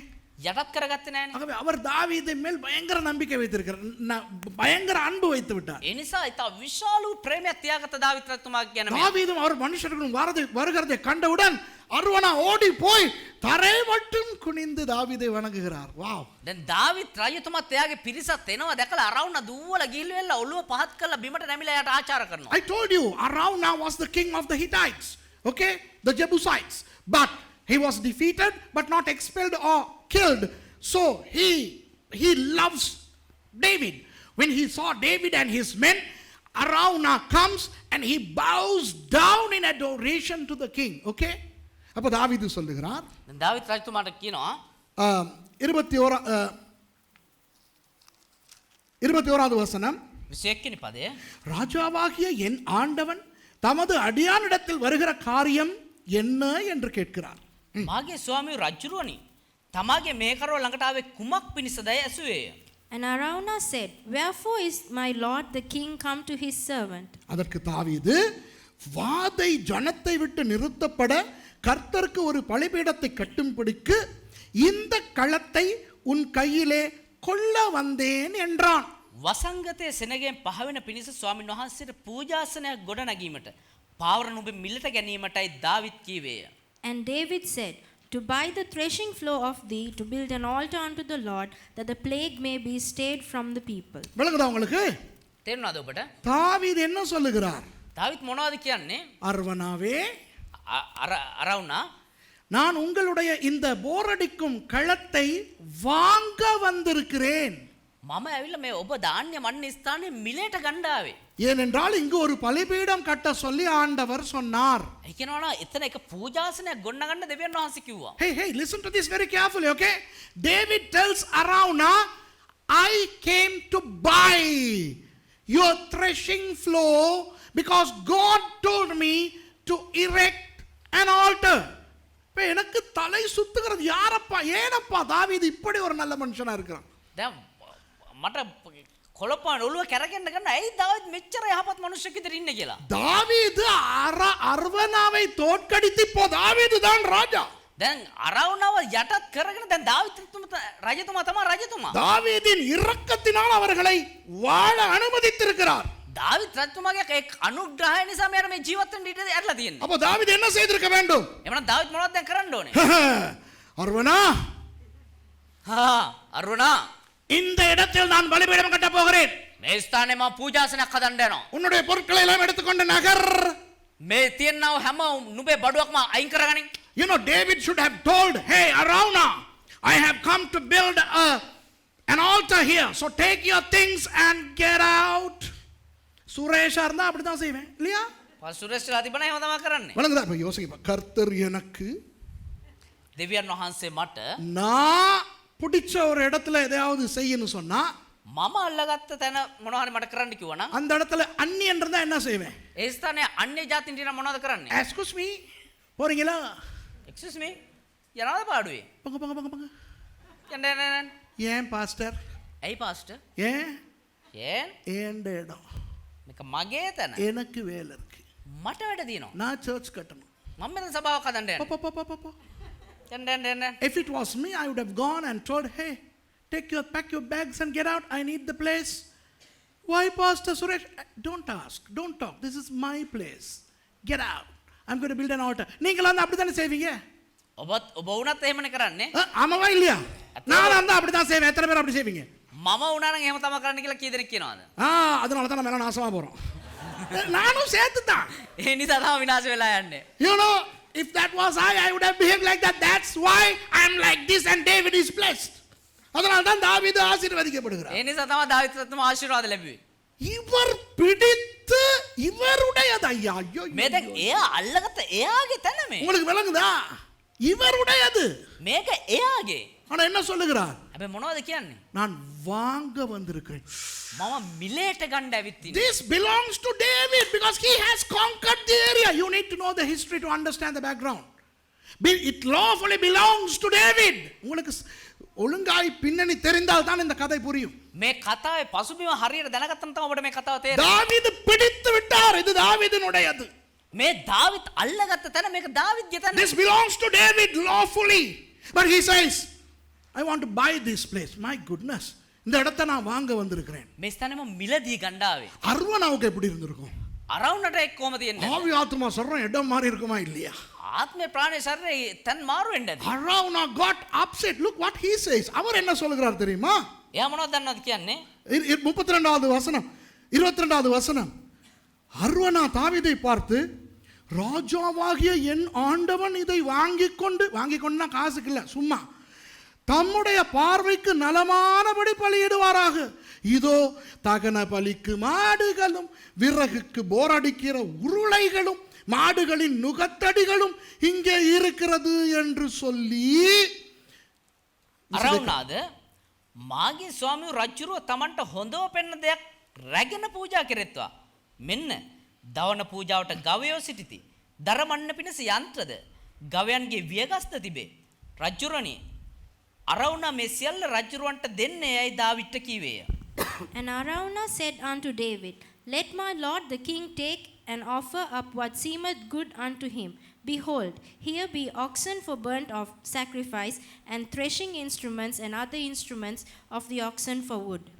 23 அர்வனா ராஜயோக்கியமானதை அவை ராஜ்ய யோக்கியமாய் அவை எல்லாவற்றையும் ராஜாவுக்கு கொடுத்த பின்பு அர்வனா ராஜாவை நோக்கி, உம்முடைய தேவனாகிய கர்த்தர் உம்மிடத்தில் கிருபையாய் இருப்பாராக என்றான். තවද අරවුනා කතා කොට ඔබගේ දෙව් ස්වාමින් වහන්සේ ඔබ පිළිගන්නාසේක්වයි රජුට කීවේය. All these things did Araunah as a king give unto the king. And Araunah said unto the king, The Lord thy God accept thee. அர்வனா என்ன சொல்லுகிறான் விளங்குதா உங்களுக்கு? අරවුනා මොනවද කියන්නේ කියලා තේරුණාද ඔබට? ஐயோ ராஜாவே, අයියෝ රජතුමනි நீங்க காசுக்கு வாங்குறதா? මම මිලදී ගන්න යනවාද? நான் யார்? මම කවුද? நான் உங்கள் அடிமை. මම ඔබගේ යටත්වැසි. இதெல்லாம் யாருடையது? මේ සේරම කාගේද? உங்களுடையது. ඔබතුමාගේ. இதோ மாடுகள் இருக்கின்றன பலி கொடுக்க. මේ හරක් ඉන්නවා පූජා කරන්න. இதோ விறகு இருக்கிறது. මේ දර තියෙනවා. இது உங்களுடையது. මේක ඔබගේ. விருப்பமானபடி பலியிடுங்கள் ராஜாவே. කැමති විදියට පූජා කරන්න රජතුමනි. Araunah tells David, Oh king, this is all yours. I'm your servant. Look, there are oxen here. There is firewood here. Do as you please. நமக்கு சும்மா எவனாவது கொடுத்தான்னா வேன்னு வாயை பொழங்கிட்டு நம்மளும் வாங்கிடுவோம் இல்லையா? අපිට කවුරුන් එකක් දුන්නා නම් එහෙම වෑක් කියලා අපි කට අරන් ඉන්නව නේද? சொல்லுவாங்களே சும்மா கொடுத்தா இங்கிலீஷ் பேப்பர் வாசிப்போன்ட்டு. අර කියන්නේ නිකන් දුන්නා නම් දෙමළ පත්‍රෙත් බලනවා කියලා.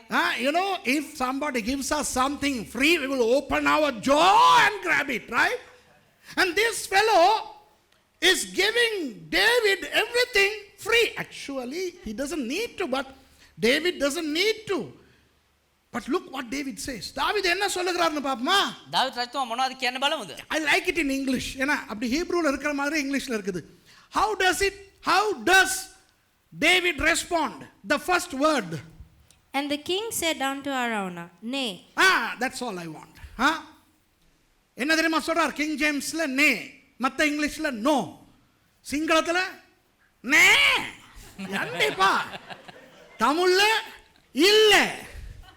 தாவீது என்ன சொல்றார் தெரியுமா?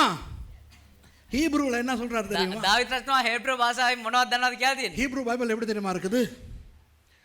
லோ லோ අම්බ නෑ.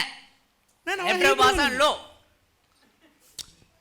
I like that. எனக்கு அது ஆசை. அவர் சொன்ன விதம் ஆசை. මම කැමති ඒකට. මට ආසයි ඒ කියලා තියෙන විදිහට. பரவாயில்லன்னு சொல்லல. කමක් නෑ කියලා කිව්වේ නෑ. நமக்கு யாராவது சும்மா கொடுக்க போனா நம்ம நல்ல பிள்ளையா இருக்கிறதுக்கு என்ன யாராவது வீட்டுக்கு போய் டீ கொடுக்குறாங்க. දැන් කවුරු හරි අපිට ටී එකක් දෙනවා. பரவாயில்ல කමක් නෑ. வேணும் ඕනේ. ஆனா ஒரு ஸ்டைலுக்கு என்ன சொல்லுவோம்? හැබැයි අර නිකන් ස්ටයිල් එකට මොනවද කියන්නේ? இல்ல பரவாயில்ல. කමක් නෑ. Sometimes when we go to a house they offer a cup of tea, to be polite we say it's okay, I'll come another time and drink. இன்னொரு நேரத்துக்கு வந்து குடிக்கிறேனே. වෙන වෙලාවක ඇල්ල බොන්නම්කෝ. பொய். බොරු. வேணும். ඕනේ. ஐயோ நானும் மர்சியும் இங்கிலாந்துக்கு போய் மொத ஒரு வெள்ளைக்கார வீட்டுக்கு போய் ஞாபகம் இருக்கா என்ன நடந்துச்சுன்னு. සහෝදරි මර්සිස් දේවදාසයත් එංගලන්තේ එක සුද්දෙක්ගේ ගෙන් ගාවට ගියාට පස්සේ இசைசல்லாம පළමු වතාවට எல்லாம் உட்காந்துக்கிட்டு என்கிட்ட கேட்டாங்க, Suresh do you like a cup of tea? தேத்தனி வேணுமான்னு கேட்டாங்க. සුරේෂ් ඔයාලට තේකක් ඕනේද කියලා. நான் பழக்க தோஷத்துக்கு நோன்னே. අර පුරුද්දට වගේ නෑ කියලා. மாசி கிட்ட கேட்டாங்க do you like a cup of tea? அவளும் நோ அப்படின்னா. සහෝදරි මර්සිස් ගාව ඔයාලට තේකක් ඕනේද කියලා නෑ කිව්වා. அவ்வளவுதான் கொடுக்கல. එච්චර තමයි දුන්නේ. அவங்க ஊத்தி குடிக்கிறாங்க எங்களுக்கு முன்னுக்கு.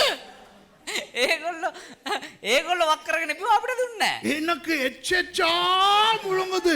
அவ்வளவு பசி அவ்வளவு தாகம்.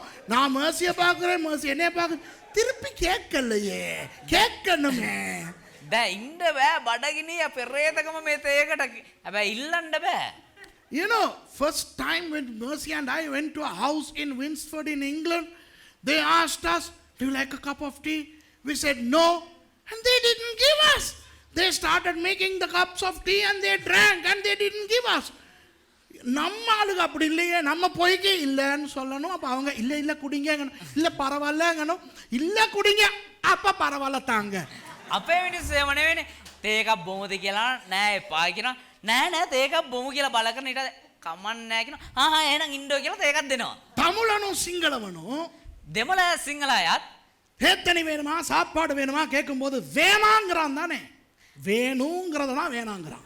දෙමළ සිංහල අයත් මොනවාරි තේකක් හරි මොනවාරි ඕනේද කියලා ඇහුවම් පස්සේ එපා කියනවා නේද? ඒකේ අර්ථවත් කරන්නේ ඕනේ කියන එක. இனி உங்க வீட்டுக்கு வரும்போது ආයෙ ඔයාලා ගෙවල් වලට ආවට පස්සේ நீங்க එනකට கேட்கணும். ඔබ මගෙන් අහන්න ඕනේ. பாஸ்டர் டீ, පස්ට තේකක්, ஜூஸ், ජූස්, சாப்பாடு. කෑම. நான் என்ன சொல்லுவேன்? ඒතර මම මොනවද කියන්නේ? வேணாம். එපා. நீங்க என்ன செய்யணும்? ඔබ මොනවද කරන්න ඕනේ? இல்ல பாஸ்டர் ப்ளீஸ், අනේ පාස්ටර් කරුණා කරලා. நான் இப்பதான் சாப்பிட்டு வந்தேன்னு சொல்லுவேன். දැන් තමයි කලාව කියලා කියනවා. இப்பதான் டீ குடிச்சிட்டு வந்தேன்னு சொல்லுவேன். දැන් තමයි තේකක් බීලා කියලා කියනවා. இல்ல அது 7 ஹவருக்கு முத நடந்ததை தான் நான் இப்பன்னு சொல்லுவேன். පැය 7කට කලින් බීප් එක තමයි දැන් කියලා මං කියන්නේ. நான் எவ்வளவு வேணானாலும் நீங்க விடக்கூடாது. ஓகே? මම කොච්චර එපා කිව්වත් ඔබ අතාරින්න ඕනේ නැහැ උත්සාහය. When I come to your homes, you will ask me, would you like tea, juice? I will say no. You have to force me. I will say no, I just had. When I say I just had, I mean I had in the morning. Okay? So you have to force. මවනේ කුඩුකාම විட்டா. හැබැයි දෙන්න නැතිව අතාරියාන. ஆனா தாவீது அப்படி சொல்லல. හැබැයි දාවිත් රජතුමා එහෙම කිව්වේ නැහැ. தாவீது எப்படி சொல்றாரு தெரியுமா? දාවිත් මොනවද දන්නවද කිව්වේ? லோ இல்ல Nah. அப்படிதான் சொல்றாரு. அவர் அப்படி ஃபீல் பண்ணி சொல்றாரு. இல்ல. David says no. දාවිත් රජතුමා කියනවා නෑ. விளங்குதா உங்களுக்கு? இல்ல. නෑ. ஏன்னா பாருங்க அவர் என்ன சொல்றாருங்க. ඇයි කියනවනේ දාවිත් රජතුමා මොනවද කියන්නේ බලන්න. ராஜா அர்வனாவை பார்த்து, அப்படி அல்ல, நான் இலவசமாய் வாங்கி என் தேவனாகிய கர்த்தருக்கு சர்வாங்க தகன பலிகளை செலுத்தாமல் அதை உன் கையிலே விலை கிரயமாய் வாங்குவேன் என்று சொல்லி. රජද එසේ නොව මිල ගන්නකට නුඹෙන් ගනිමි. මට වියදමක් නැතුව මගේ දෙව් ස්වාමින් වහන්සේට දවන පූජා ඔප්පු නොකරමි අරවුනාට කීවේය. And the king said unto Araunah, Nay, but I will surely buy it of thee at a price. Neither will I offer burnt offerings unto the Lord my God of that which doth cost me nothing. So see how English David said, nay. Nay. Hey, you have to read the way he must have told. No. Nay. Ba. Ela. Now angrene. Yeah, read the rest. So David bought the threshing floor and the Okay. oxen. Read it. David brought the threshing floor and the oxen for 50 shekels of silver.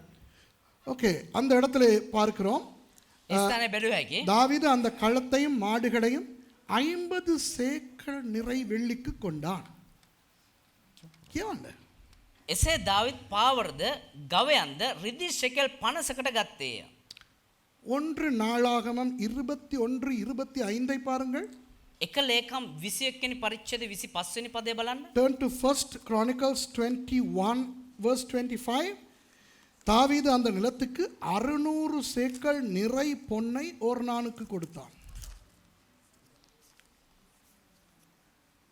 Read. So David gave to Ornan 21 the place 600 shekels of gold by weight. David ඒ ඉඩමට ෂෙකල් 600ක් බර රන් ඔර්නාන්ට දුන්නේය. Hello, கவனிங்க, அடுத்த முரண்பாடு. හොඳට අවධානය දෙන්න ඊළඟ කාරණාව. Venice. Look at the contradiction here. 2 Samuel 24:24 சொல்லுகிறது, 2 சாமுவேல் 24 වෙනි පදයේ කියනවා 50 சேக்கல் நிறை வெள்ளி என்று. රිදි ෂෙකල් 50කට ගත්තේය කියලා. 2 Samuel 24:24 says 50 shekels of silver. ஆனால் 1 நாளாகமம் 21:25 சொல்லுகிறது හැබැයි එක ලේකම් 21 වෙනි පරිච්ඡේද 25 වෙනි පදයේ කියනවා 600 சேக்கல் பொன் என்று. ෂෙකල් 600ක බර රන් කියලා. 1 Chronicles 21:25 says 600 shekels of gold. Hello, விளங்குதா? තේරුණාද? தாவீது என்னத்தை செலுத்தினாராம்? දාවිත් මොනවද වියදම් කරේ? சாமுவேல் புத்தகம் என்ன சொல்லுகிறது? සාමුවෙල් පොතේ මොනවද කියන්නේ? 50 சேக்கல் வெள்ளி, தங்கம்னு சொல்லிருக்கா? රිදි ෂෙකල් 50ක් කියලා. රත්තරන් කියලාද කියන්නේ? According to Samuel, how much did David pay? 50 shekels of silver. Any mention of gold? No. ஆனால் 1 நாளாகமம் 21:25 என்ன சொல்லுகிறது? හැබැයි එක ලේකම් 21 25 වෙනි පදේ මොනවද කියන්නේ? 600 சேக்கல் தங்கம், பொன். ෂෙකල් 600ක රත්තරන් කියලා. வெள்ளியை பத்தி பேசல. මේ රිදී ගැන කතා කරන්නේ නැහැ. But 1 Chronicles 21:25 says 600 shekels of gold. No mention of silver. Come on. That's wrong, right? பிள்ளதானே, விளங்குதா? ඒතර මේක වැරදිනේ. ஹலோ, எல்லாருக்கும் விளங்குதா? Do you තේරෙනවද? understand? ஒன்னு சொல்லுது එකක කියනවා 50 சேக்கல் வெள்ளி. ෂෙකල් රිදී 50ක් කියලා. வெள்ளி தங்கமே இல்ல. රිදී රත්තරන් නෙවෙයි. அது 50 50 එකත් 50ක්. 50 shekels of silver, okay? Some small amount or சின்ன amount. அந்த புத்தகத்துல சொல்லி இருக்குது අර පොතේ කියනවා 600 சேக்கல் பொன், தங்கம். வாவ். ෂෙකල් 600ක රත්තරන් කියලා. விளங்குதா? තේරුණාද? 600 shekels of gold. அங்க 50, අතන 50යි, இங்க 600. මෙතන 600යි. 50 there, 600 here. Silver there, gold here. அங்க வெள்ளி, අතන රිදී, இங்க தங்கம். මෙතන රත්තරන්. இது என்ன இது? මේ මොකද්ද මේ? ஏதோ ஒரு குழப்பமா இருக்கு இல்லையா? මොකක් කර ප්‍රශ්නයක් තියෙනව නේද? உங்களுக்கு விளக்கப்படுத்தவா? තේරුම් කරලා දෙන්නද? அதே வசனத்தை திருப்பி வாசிப்போமா? ඒ වචනේම නැවත කියමුද? 2 சாமுவேல் 24:24 என்ன சொல்லுகிறது? 2 சாமுவேல் 24 වෙනි පරිච්ඡේද 24 මොනවද කියන්නේ? தாவீது அந்த களத்தையும் மாடுகளையும் 50 சேக்கல் நிறை வெள்ளிக்கு கொண்டான். රජද එසේ නොව මිල නෑ අන්තිම අවශ්‍ය ටික විතරක් කියවන්න. මම දැක්කනේ මම මොකද්ද කියවන්නේ කියලා. එසේ දාවිත් පාවරද ගවයන්ද රිදී සෙකල් 50කට ගත්තේ. මොකද්ද ගත්තේ ආපහු කියවන්න සිංහලෙන්. මොකද්ද කියවන්න, ඔයා කියවන්න. පාවරද ගවයන්ද රිදී ෂෙකල් 50කට ගත්තේ. read. So David bought the threshing floor and the oxen for 50 shekels of silver. He bought the threshing floor and the oxen. அதாவது அந்த போரடிக்கிற களத்தையும் மாடுகளையும் 50 வெள்ளிக்கு வாங்குகிறார். ඒ කියන්නේ ඒ ධාන්‍ය මඩිනේ ස්ථානයත් කමතත් ඒ වගේම ගවයනුත් මේ රිදී වලට මිලදී ගත්තා. விளங்குதா? ஆனால் 1 நாளாகமத்துக்கு போனால் හැබැයි එක ලේකම් පොතට ගියා නම් அதிலே சொல்லப்பட்டிருக்கிறது එතන කියනවා தாவீது அந்த நிலத்துக்கு 600 செக்கல் நிறை பொன்னை கொடுத்தான். Wow. දාවිත් ඒ ඉඩමට සෙකල් 600ක් බර ඔන්නාන්ට දුන්නේ කියලා.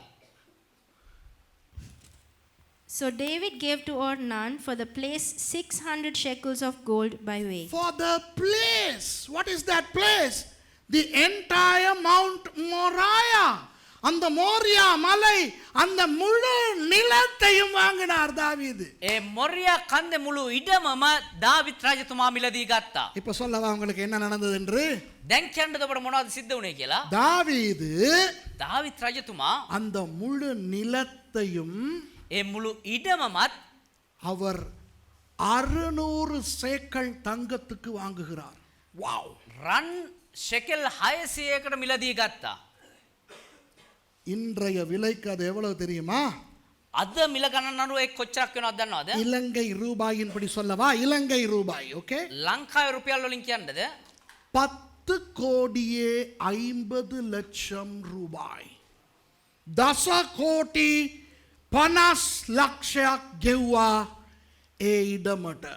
අද ශ්‍රී ලංකානු මුදලින්. According to US dollars, David paid Ornan $600,000 for the Mount Moriah. Wow! Flipping neck. It blows my socks off my feet. எவ்வளவு பெரிய ஒரு அமௌண்ட் தெரியுதா? කොච්චර විශාල වූ මිලක්ද කියලා දන්නවද? ஹலோ இப்ப பாருங்க, இப்ப 1 லட்சம் දැන් ලක්ෂයක් 20 வருஷத்துக்கு முந்தி 1 லட்சம் எவ்வளவு? අවුරුදු 20කට කලින් කොහොමද ඒද? நான் எலிஃபண்ட் ஹவுஸ்ல வேலை செய்யற காலத்துல දෙවදාස එලිෆන්ට් හවුස් එකේ වැඩ කරන කාලේ என் மாச சம்பளம் எவ்வளவு தெரியுமா? මාසික පඩිය කීයද දන්නවද? 1000 ரூபாய். Wow. රුපියල් 1000ක්. You know, when I worked at the elephant house, my monthly salary was 1000 rupees and I was rich. 1000 ரூபாய் சம்பளம், எனக்கு கார் எல்லாம் இருந்தது. මට රුපියල් 1000ක මේ පඩියක් හම්බුණා ඒ කාලේ. ஏன்னா பெட்ரோல் 1 லிட்டர் 13 ரூபாய் 20. ඒ කියනවා නම් පෙට්‍රල් ලීටරයක් රුපියල් 13 ඒ කාලේ. A liter of petrol was 13 rupees. இன்னைக்கு 1000 ரூபாய். අද 1000ක් කියන්නේ ஒரு பாசுண்ணை விட்டு அரை நாள் கூலியே 1000 ரூபாய். එක බාසුන්නෑ කෙනෙක්ගේ දවස් භාගයක පඩියම රුපියල් 1000යි. Today in Sri Lanka, a half a day's wage of a builder is 1000 rupees. விளங்குதா? அப்போ 3000 வருடங்களுக்கு முன்பு, ஹலோ 3000 வருடங்களுக்கு முன்பு ඒ කියන්නේ අවුරුදු 3000කට කලින් 10 கோடியே 50 லட்சத்துக்கு வாங்கினார்னா இன்னைக்கு எத்தனை பில்லியன்? කෝටි 10කුත් 50 ලක්ෂ 50කටත් මිලදී ගන්නන කොච්චර බිලියන් ගාණක්ද ඒක? You know, if David paid $600,000 3,000 years ago, what would the value be today?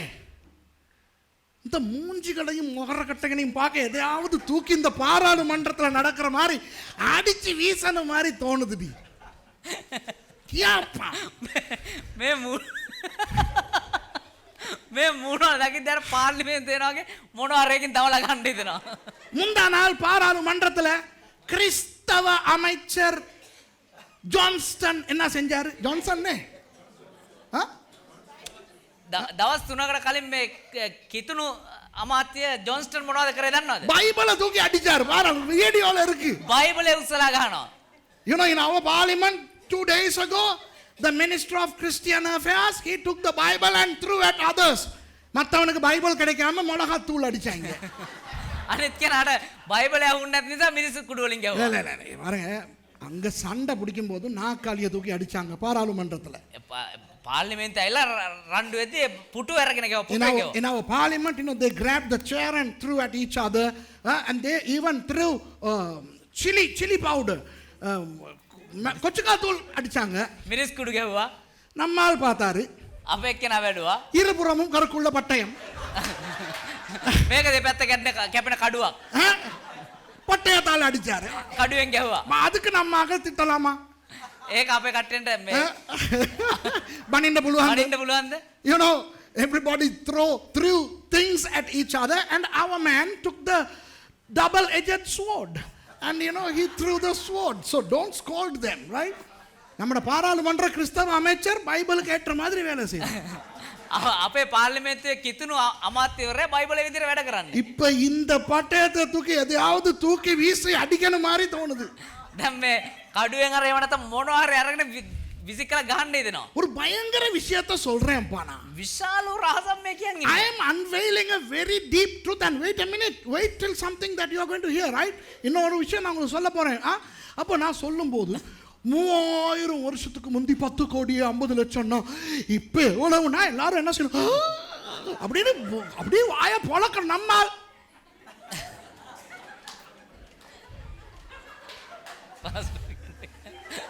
మేము అమ్మ ఇందాక ఏనో අවුරුදු 3000කට කලින් 10 කෝටි 50 ලක්ෂයක් ගෙවුවා අනේ දෙයියනේ අද ඒ මුදල කොච්චරද කියලා අපේම නිකන් අපිට නෑ වගේ. ඕකට ආමින් කියන්නේ නැහැ. ඔබට මොනවට මොනවා කියන්නේ.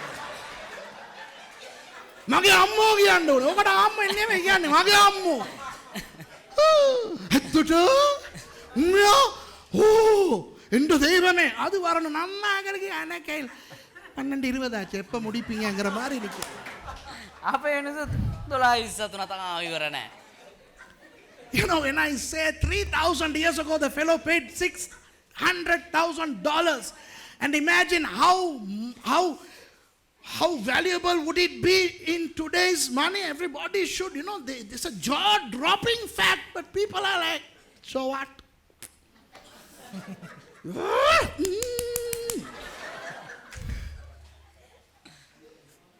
அன்பானவர்களே, ප්‍රේමවන්තයනි, உங்களுக்கு ஒன்று சொல்லவா? එක දෙයක් කියන්නම්. இன்றைக்கு අද දවසේ அந்த மோரியா மலையிலே அல் அமார் பள்ளிவாசலையும் அல் அக்ஸா பள்ளிவாசலையும் கட்டிக்கொண்டு முஸ்லிம்கள் இருக்கிறார்கள் அல்லவா? අදේ මෝරියා කන්දේ අල් අමාර් පල්ලියත් අල් අක්සාර් පල්ලියත් හදාගෙන මුස්ලිම්වරු ජීවත් වෙනව නේද? Today the Muslims occupy the Temple Mount because there is the Al Amar Mosque, the Dome of the Rock, and the Al Aqsa Mosque. இன்றைக்கு உலகமே சொல்லுகிறது அல்லவா? අද මුළු ලෝකෙම කියනවනේ. இஸ்ரவேலர்களே, எருசலேம் உங்களுடையது அல்ல, உங்களுடையது அல்ல என்று. ඉස්රායල් ඇවිල්ලා ඔබේ ස්ථානේ නෙමෙයි ඔයාලගේ තැන නෙවෙයි Today කියලා. the whole world is trying to tell the Jews, Jerusalem is not yours, give it back to the Palestinians, blah blah blah. இன்றைக்கு சொல்லுகிறேன், අද කියන්නම් 3000 வருடங்களுக்கு முன்பு 10 கோடி 50 லட்சம் இலங்கை ரூபாய் பெறுமதியான பணத்தை கொடுத்து தாவீது வாங்கிய நிலம்தான் அந்த நிலம். அந்த நிலம் என்றென்றும் யூதர்களுக்கு சொந்தமான நிலம். අවුරුදු 3000කට කලින් 10 කෝටි 50 ලක්ෂයක් වටිනා ශ්‍රී ලංකානු මුදල් හා සමාන මුදලක් ගෙවලා දාවිද් මෙලයට ගත් ස්ථානය තමයි ඒ මෝරියා කන්ද. සදා කාලයට යුදෙව්වන්ට ඒක අයිති. I want to tell you boldly that 3,000 years ago David paid $600,000 to purchase Mount Moriah, and that belongs to the Jews forever and ever. வழங்குதா? තේරුණාද? என்ன பேசுறானுங்க? சரித்திரம் தெரியாம பேசுறாங்க. මොනවද මේ කතා කරන ඉතිහාසය දන්නේ නැතුව? Stupid idiots, they don't know the history. They just don't know that David did not have to buy that land. தாவீது அந்த காணியை வாங்க வேண்டிய அவசியமே இல்லை. දාවිත් රජතුමා ඒ ඉඩම මිලදී ගන්න අවශ්‍යම නැහැ. எபூசியர்களை தோற்கடித்து பிடித்தாலும் ඒ යෙබූසියරුන්ව යටත් කරගෙන අල්ලගත්තත් அவன் சும்மா கொடுக்க விரும்பினாலும் එයා නිකන් දෙන්න කැමති වුණත් நான் சும்மா வாங்க மாட்டேன் මම නිකන් ගන්න නෑ என்று මේක. பெரிய தொகையை கொடுத்து தாவீது வாங்கிய நிலம்தான் மோரியா மலை. ඒ විශාල වටිනාකමක් දීලා දාවිත් මිලදී ගත්ත වටින ඒ ඉඩම තමයි යෙරුසලම කියන්නේ මොරියා කන්ද Even කියන්නේ. when Ornan wanted to give it free, David said, no, I don't have to buy, but I will buy. And he paid and purchased that land. வழங்குதா உங்களுக்கு? තේරුණාද ඔබට? இப்போ அன்பானவர்களே, இதிலிருந்து நாம் என்ன படிக்கணும்? දැන් சரி, அதுக்கு பிறகு பலிபீடம் எல்லாம் கட்டி, ஓகே, மற்றது சொல்லலைனா அந்த 50 சேக்கல் வெள்ளி என்னத்துக்குன்னு சொல்லலே. ඒතර ඒ මේ රිදී ෂෙකල් 50 මොනවද දීලා කිව්වේ නෑනේ. இவர் நிலத்தை வாங்கினாலும் මෙයා ඉඩම මිලදී ගත්තත් அந்த போர் அடிக்கிற இடம் கொஞ்சம் பதப்படுத்தி அதற்கென செய்யப்பட்டிருக்கும் அல்லவா? අර කමත ඇවිල්ලා සකස් කරලා ඒකටම කියලා සුදුසු ආකාරයෙන් සකස් කරපු තැනක් නේ. Even though David purchased the whole land on that mount, okay, the threshing floor would have been prepared for threshing, right? So he paid extra money for the threshing floor. அந்த போர் அடிக்கிற களத்துக்கு எக்ஸ்ட்ரா காசு கொஞ்சம் கொடுக்கிறார். එයා ඒ කමතට අමතර මුදල් ගෙව්වා. மாடுகள் பலி கொடுக்க ඒ පූජා කරන්න හරක් அந்த மாடுகளுக்கும் பணம் கொடுக்கிறார். ඒ හරක්ටත් වෙනම මිලක් So ගෙව්වා. he bought the oxen for sacrifice. He paid the money. Do you know how much he paid? எவ்வளவு கட்டினார் தெரியுமா? කොච්චර ගෙව්වද දන්නවද? 50 சேக்கல் வெள்ளி. இன்றைக்கு பணம் எவ்வளவு தெரியுமா?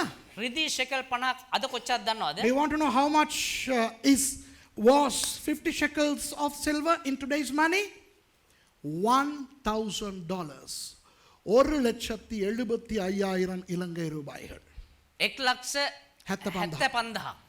3000 வருஷங்களுக்கு முந்தி අවුරුදු 3කට කලින් 30000කට කලින් துந்தாகட் 3000කට කලින් ஒரு ஒரு சில மாடுகளுக்கும் ஒரு சின்ன இடத்துக்கும் 1,75,000 கட்டினார்னா அது எவ்வளவு பணம் யோசிச்சு பாருங்க. ඒ පොඩි ඉඩමකටත් හරක්ටත් 1,75,000ක් ගෙවුණා ඒ කොච්චර මිලක්ද කියලා හිතලා බලන්න. Imagine if he paid $1,000 3,000 years ago. 3,000 years ago. Today $1,000 is just an air ticket. இன்றைக்கு வந்து 1,75,000 அமெரிக்காவுக்கு போயிட்டு வரதுக்கு டிக்கெட். දැන් අද ඇවිල්ලා වෙලා 1,75,000ක් කියන ඇමරිකාවට ගිහිල්ලා එන්න මේ ගුවන් ටිකට් පතක මිල. 3000 வருஷத்துக்கு முந்தி அது எவ்வளவு பெரிய காசு பாத்தீங்களா? ඒතර අවුරුදු 3000කට කලින් ඒක කොතරම් විශාල මිලයක්ද කියලා බලන්න. ஒரு பெரிய ஆவிக்குரிய சத்தியத்தை கொஞ்சம் நேரமான பரவாயில்ல தானே? මේක ඉතා විශාල ආත්මික රහසක්. Is it okay? I'll take a few more minutes. Huh? Okay, it's 12:25 already, but I think you need to hear this. நீங்கள் இதை கேட்க வேண்டும். ஒரு பெரிய காரியத்தை கர்த்தர் உங்களுக்கு சொல்லிக் கொடுக்க போகிறார். මේක ඔබ ඉගෙන ගන්න ඕනේ. දෙවියන් වහන්සේ විශාල රහසක් ඔබට උගන්වනවා. God is going to teach you something, okay? தாவீது என்ன தெரியுமா சொல்லுகிறார்? දාවිත් මොනවද දන්නවද කිව්වේ? என் ஆண்டவர் பெரியவர். මගේ දෙවියන් වහන්සේ විශාල දෙවියන් වහන්සේ. என்னை ஒரு ராஜாவாய் உயர்த்தி வைத்திருக்கிறார். මාව එක රජෙක් විදියට උසස් කරලා තියන් ඉන්නවා. ஆகவே ඒ නිසා என் ஆண்டவருக்கு මගේ දෙවියන් වහන්සේට என் தகுதிக்கு ஏற்ப விதத்தில் මගේ තත්ත්වයට අනුව நான் பலி செலுத்துவேன். මම පූජා ඔප්පු කරනවා. My God is huge and my God has elevated me to be a king. I am a big guy now. So I am going to offer sacrifices to my great God through my greatness. அதாவது ඒ කියන්නේ சும்மா நிலத்தை வாங்கி அதிலே பலி செலுத்த நான் விரும்பவில்லை. නිකම් මේ ඉඩමක් අරගෙන එල්ල ඒකේ පූජා ඔප්පු කරන්න මම කැමති වෙන්නේ නැහැ. என் ரேஞ்சுக்கு நான் பணம் கொடுத்து வாங்கி கர்த்தருக்கு நான் செலுத்த போகிறேன். මගේ තත්ත්වයට මම මිල ගෙවලා ඒක මිලදී අරගෙන මගේ දෙවියන් වහන්සේට මම පූජා ඔප්පු කරනවා. I don't want anybody to give the land free so that I can offer sacrifices. I am going to pay according to my greatness. விளங்குதா? இப்போ ஓர்னானினுடைய நிலையை தாவீது பார்க்கல. දැන් ඔර්නාන්ගේ ඉඩම දෙවියන් වහන්සේ මේ දාවිත් බැලුවේ නැහැ. இப்போ நாம் யாருக்காவது ஏதாவது கொடுக்கிறதா இருந்தா என்ன செய்வோம் தெரியுமா? දැන් මම මොනවා හරි කාට හරි දෙනවා නම් මොනවද දන්නවද කරන්නේ? அவருடைய லெவல்ல தான் யோசிப்போம். එයාගේ தත්ත්වය තමයි බලන්නේ. இப்போ ஒருத்தன் வந்து பசிக்குதுங்கறான். දැන් කවුරු හරි ඇවිල්ලා බඩගිනි කියනවා. அவருடைய லெவல்ல பார்ப்போம். එයාගේ தත්ත්වය බලනවා. ஓ லெவலுக்கு ஒரு மாலுபான் தான் சரி. ඔයාගේ තත්ත්වයක මාළු පාංගිඩියක් තමයි හරි. So if somebody wants some food, naturally we will examine that person's level. Okay, you need a hot dog. அப்போ ஒரு மாலுபான் இப்போ எவ்வளோ 25 ரூபாயா? එතකොට මාළු පාංගිඩියක් කීයද වෙන්නේ? 30 ரூபா கிட்டானா? 30 ரூபா. රුපියල් 30ක් විතර. ஸோ உனக்கு பசி உன் லெவலுக்கு ஒரு மாலுபான் போதும் இந்த 30 ரூபா. ඔයාට බඩගිනි ඔයාගේ තත්ත්වෙට එන්න මාළු පාංගිඩියක් ගන්න වෙන්න රුපියල් 30ක්. சில பேர் பிச்சைக்காரங்க கொடுக்கவே மாட்டான். සමහරුන් ගන්නට දෙන්නෙම නැහැ. அவன் லெவல் அப்படி. එයාගේ තත්ත්වය එහෙමයි. பலங்கதா கேட்டா சொல்லுவான். ඇහුවනම් කියනවා அவன் அதை எடுத்துக்கிட்டு போயிட்டு ட்ரக்ஸ் குடிப்பான். එයා ඒක අරන් ගිහලා කුඩු ගහයි. சாராயம் குடிப்பான். අරක්කු බොයි. என்னமோ இவர் பெரிய தியாகி மாதிரியும் அவன் கெட்டவனால கொடுக்கலையா? අනේ கஞ்சம் முட்டி. මෙයා හරි ත්‍යාගවන්තේ කරයා ගිහිල්ලා මේ නාස්ති කරයි වගේ කතා කරන ලෝභයෙන්. நீ கொடுத்து தொலை அவன் அதை என்ன பண்ணாலும் அது ஒண்ட பிரச்சனை இல்லை. බදීලා බලපන් එයා ඒක අරන් ගිහලා මොනවා කරත් ඒක ඔයාගේ ප්‍රශ්නයක් නෙමෙයි. Some people are very stingy. They don't give to poor people. Now I'm talking about people who are giving, okay? இந்த கொடுக்குறவங்க கிட்ட பற்றி தான் பேசுகிறேன். அப்போ all லெவலுக்கு இந்த 30 ரூபா பாய். දැන් දෙන අය ගැන තමයි මේ කතා කරන්නේ. ඔයාගේ ලෙවල් එකට රුපියල් 30ක් හරි බයි. அப்போ அவன் என்ன பார்ப்பான் தெரியுமா? ඒතර එයා මොනවද දන්නවද බලන්නේ? அவன் 3 ரூபா கூட போட மாட்டான். ඒක එක්කන රුපියල් 3ක්වත් දාන්නේ නැහැ. 30 ரூபா கொடுத்துட்டான்ட்டு அதை வாங்கி நமக்கு தேங்க்யூ சொல்லுவோம். අයියෝ මෙයා රුපියල් 30ක් දුන්නානේ කියලා මේවා කළා thank you කියලා යනවා. அது போல ඒ වගේ சும்மா கொடுக்க வந்த அர்வனாவுக்கு නිකන් දෙන්නාපු අරුණාට தாவீது சும்மா வேண்டாம் உனக்கு நான் கொஞ்சம் பொன் தருகிறேன். யார் அங்கே ஒரு கொஞ்சம் பொன் கொண்டு வா இதோ என்று கொடுத்திருந்தாலே அர்வனாவுக்கு அது பெரிய விஷயம்.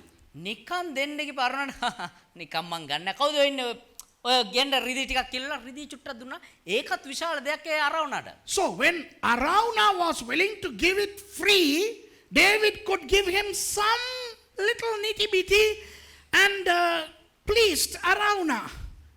ஆனால் அந்த மாலுபான் கேஸ தாவீது பார்த்தா என்ன நினைப்பாரு? හැබැයි ඒ මාළුපාන් ගෙඩියේ ඒ කතාව දාවිත් රජතුමා දැක්කනම් කොහොමද තියෙද? தாவீதுக்கு தெரியும் இவனுக்கு மால்பான் தான் சரி. දාවිත් දන්නා මෙයාට මාළුපාන් ගෙඩියක් තමයි හරි කියලා. ஆனா அவன் லெவலுக்கு நான் கொடுக்க மாட்டேன். හැබැයි එයාගේ தත්තර මන් දෙන්නේ නැහැ. ஏன் லெவலுக்கு தான் நான் கொடுப்பேன். මගේ தත්තෙන් තමයි මම දෙන්නේ. நான் யார்? මම කවුද? தாவீது ராஜா. දාවිත් රජතුමා. நான் சாப்பிட்டா எங்க சாப்பிடுவேன்? මම කැවුණ කොහෙද කන්නේ? Captain stable. කැප්ටන්ස් ටේබල් එකේ. இல்லாடி ஃப்ளவர் சாங். එහෙම නැත්නම් ෆ්ලවර් සෝන්. அவன் ஹல. එහෙම නැත්නම් අවන්හල. அப்ப பொதுவா நான் ஒரு பகல் சாப்பாடு சாப்பிட எவ்வளவு ஆகும் எனக்கு? දැන් සාමාන්‍ය මගේ දවල් කෑම වලට මට කීයක් වියදම් වෙනවද? 300 ரூபாய் ஆகும்.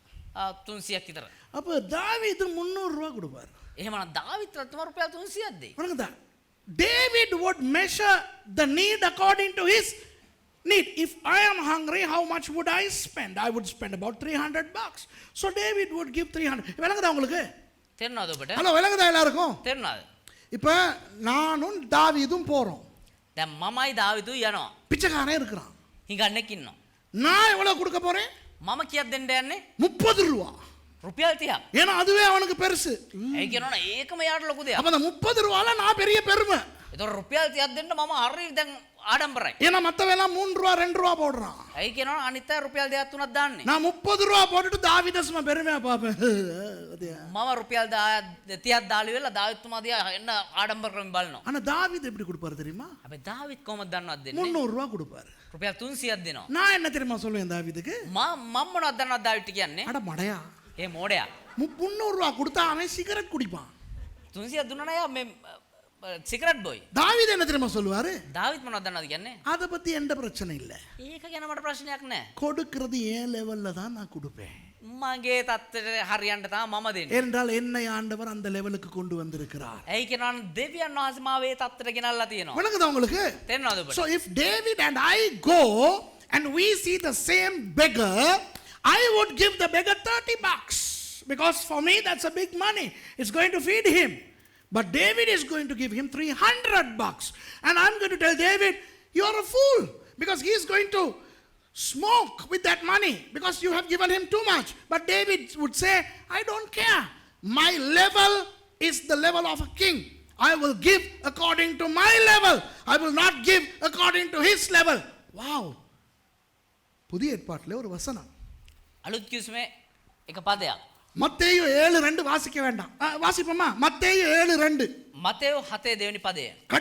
கடைசி பகுதியை வாசிங்க. Matthew chapter 7 verse 2, the last bit. மத்தேயு 7ல මතේ 7 වෙනි පරිච්ඡේදයේ இரண்டாவது வசனம் சொல்லுகிறது. இல்ல. ஏகிறது என்ன? 17. 7 නෙවෙයි.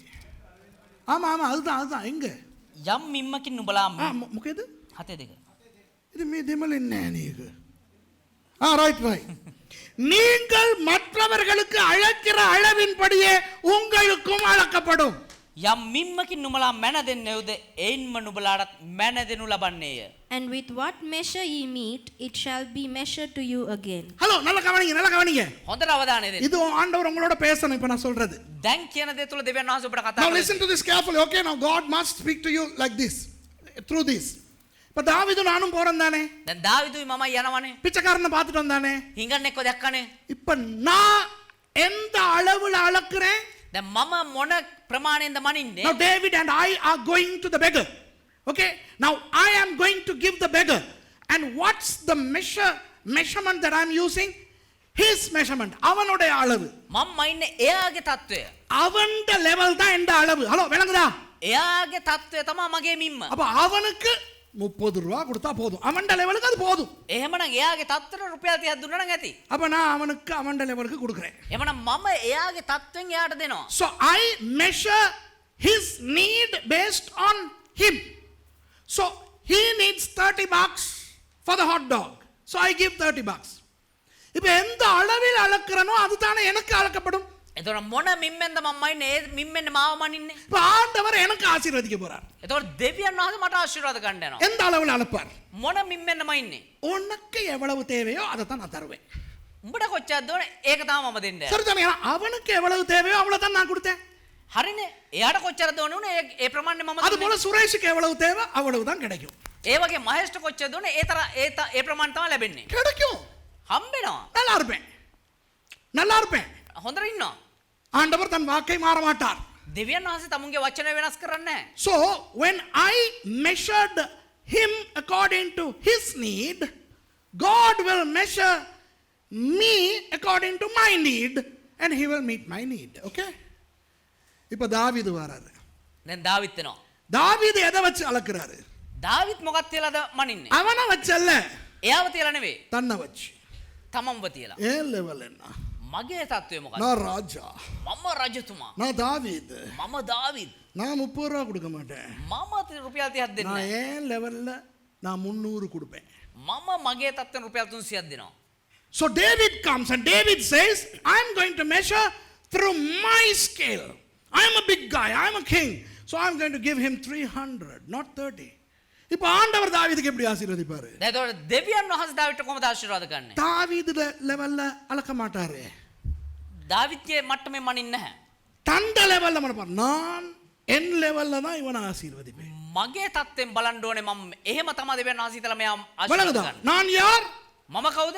சர்வ வல்லவர், සර්ව බලධාරී. சர்வ வியாபகர். සර්ව ව්‍යාපී. நான் தேவன். මම දෙවියන් වහන්සේ. ஆகவே என் லெவல்ல தான் நான் தாவீதுக்கு ஆசீர்வதிப்பேன். ඒ නිසා මගේ தත්ත්වෙන් තමයි මම දාවිත්ට ආශිර්වාද. தாவீதுக்கு ஆசீர்வாதம் வந்து கூவியும். දාවිත්ට ඇවිල්ලා ආශිර්වාද වෙයි වහිනවා. So God would bless David according to God's measurement. Because God says, I am God and I am omnipotent, omniscient and all that.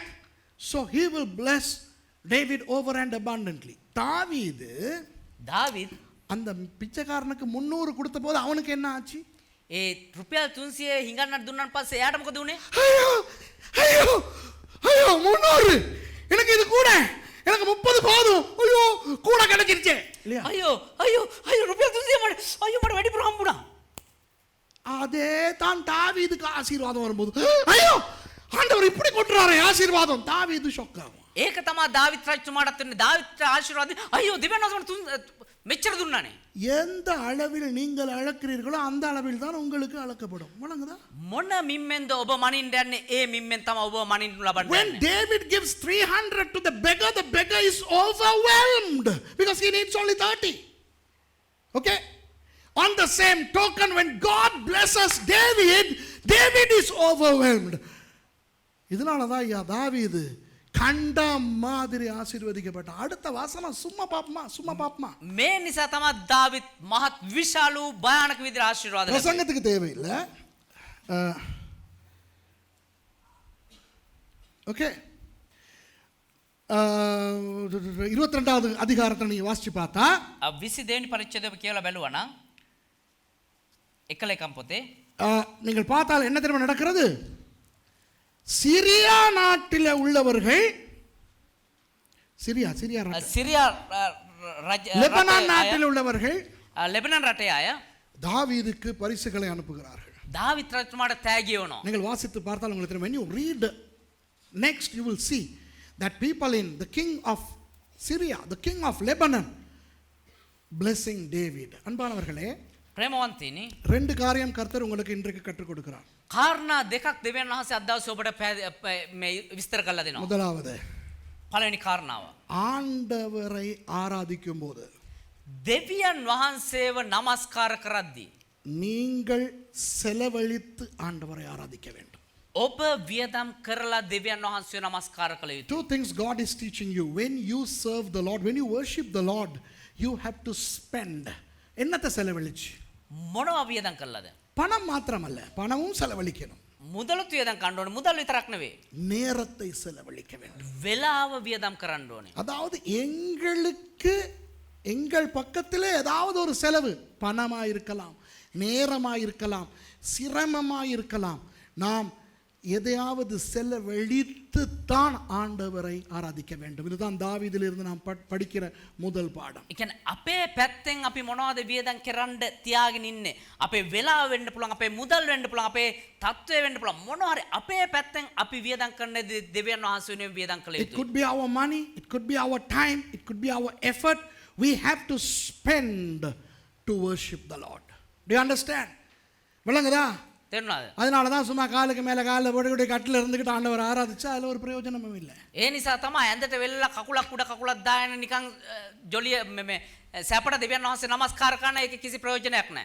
நீங்கள் உங்கள் பலிபீடத்துக்கு வருவதற்கு ඔබ ඔබේ පූජාසනෙට එන්න ඕනේ. காலையில் எழும்புறீங்க, උදේ නැගිටිනවනේ. கஷ்டப்படுறீங்க, අමාරුකම් විඳිනවනේ. எவ்வளோ தூரங்கள்ல இருந்து வாரீங்க, කොච්චරදෝ දුර ඉඳන් මෙහෙ එනවනේ. நெருக்கப்பட்டு சில நேரம் வர்றீங்க, වෙලාව අරගෙන වෙලාව වියදම් කරගෙන එනවනේ මෙහෙට. தூக்கத்தை இழந்து வாரீங்க, නිදි මත එනවනේ. சாப்பாடு இல்லாம வாரீங்க. කෑම නැතුව එනවනේ. இதெல்லாம் சும்மா போகணும்னு நினைக்கிறீங்களா? මේ හැම දෙයක්ම නිකන් ආස්ති වෙලා යනවා කියලා හිතනවද? கர்த்தருக்கு இப்படித்தான் ஆராதிக்க வேண்டும்.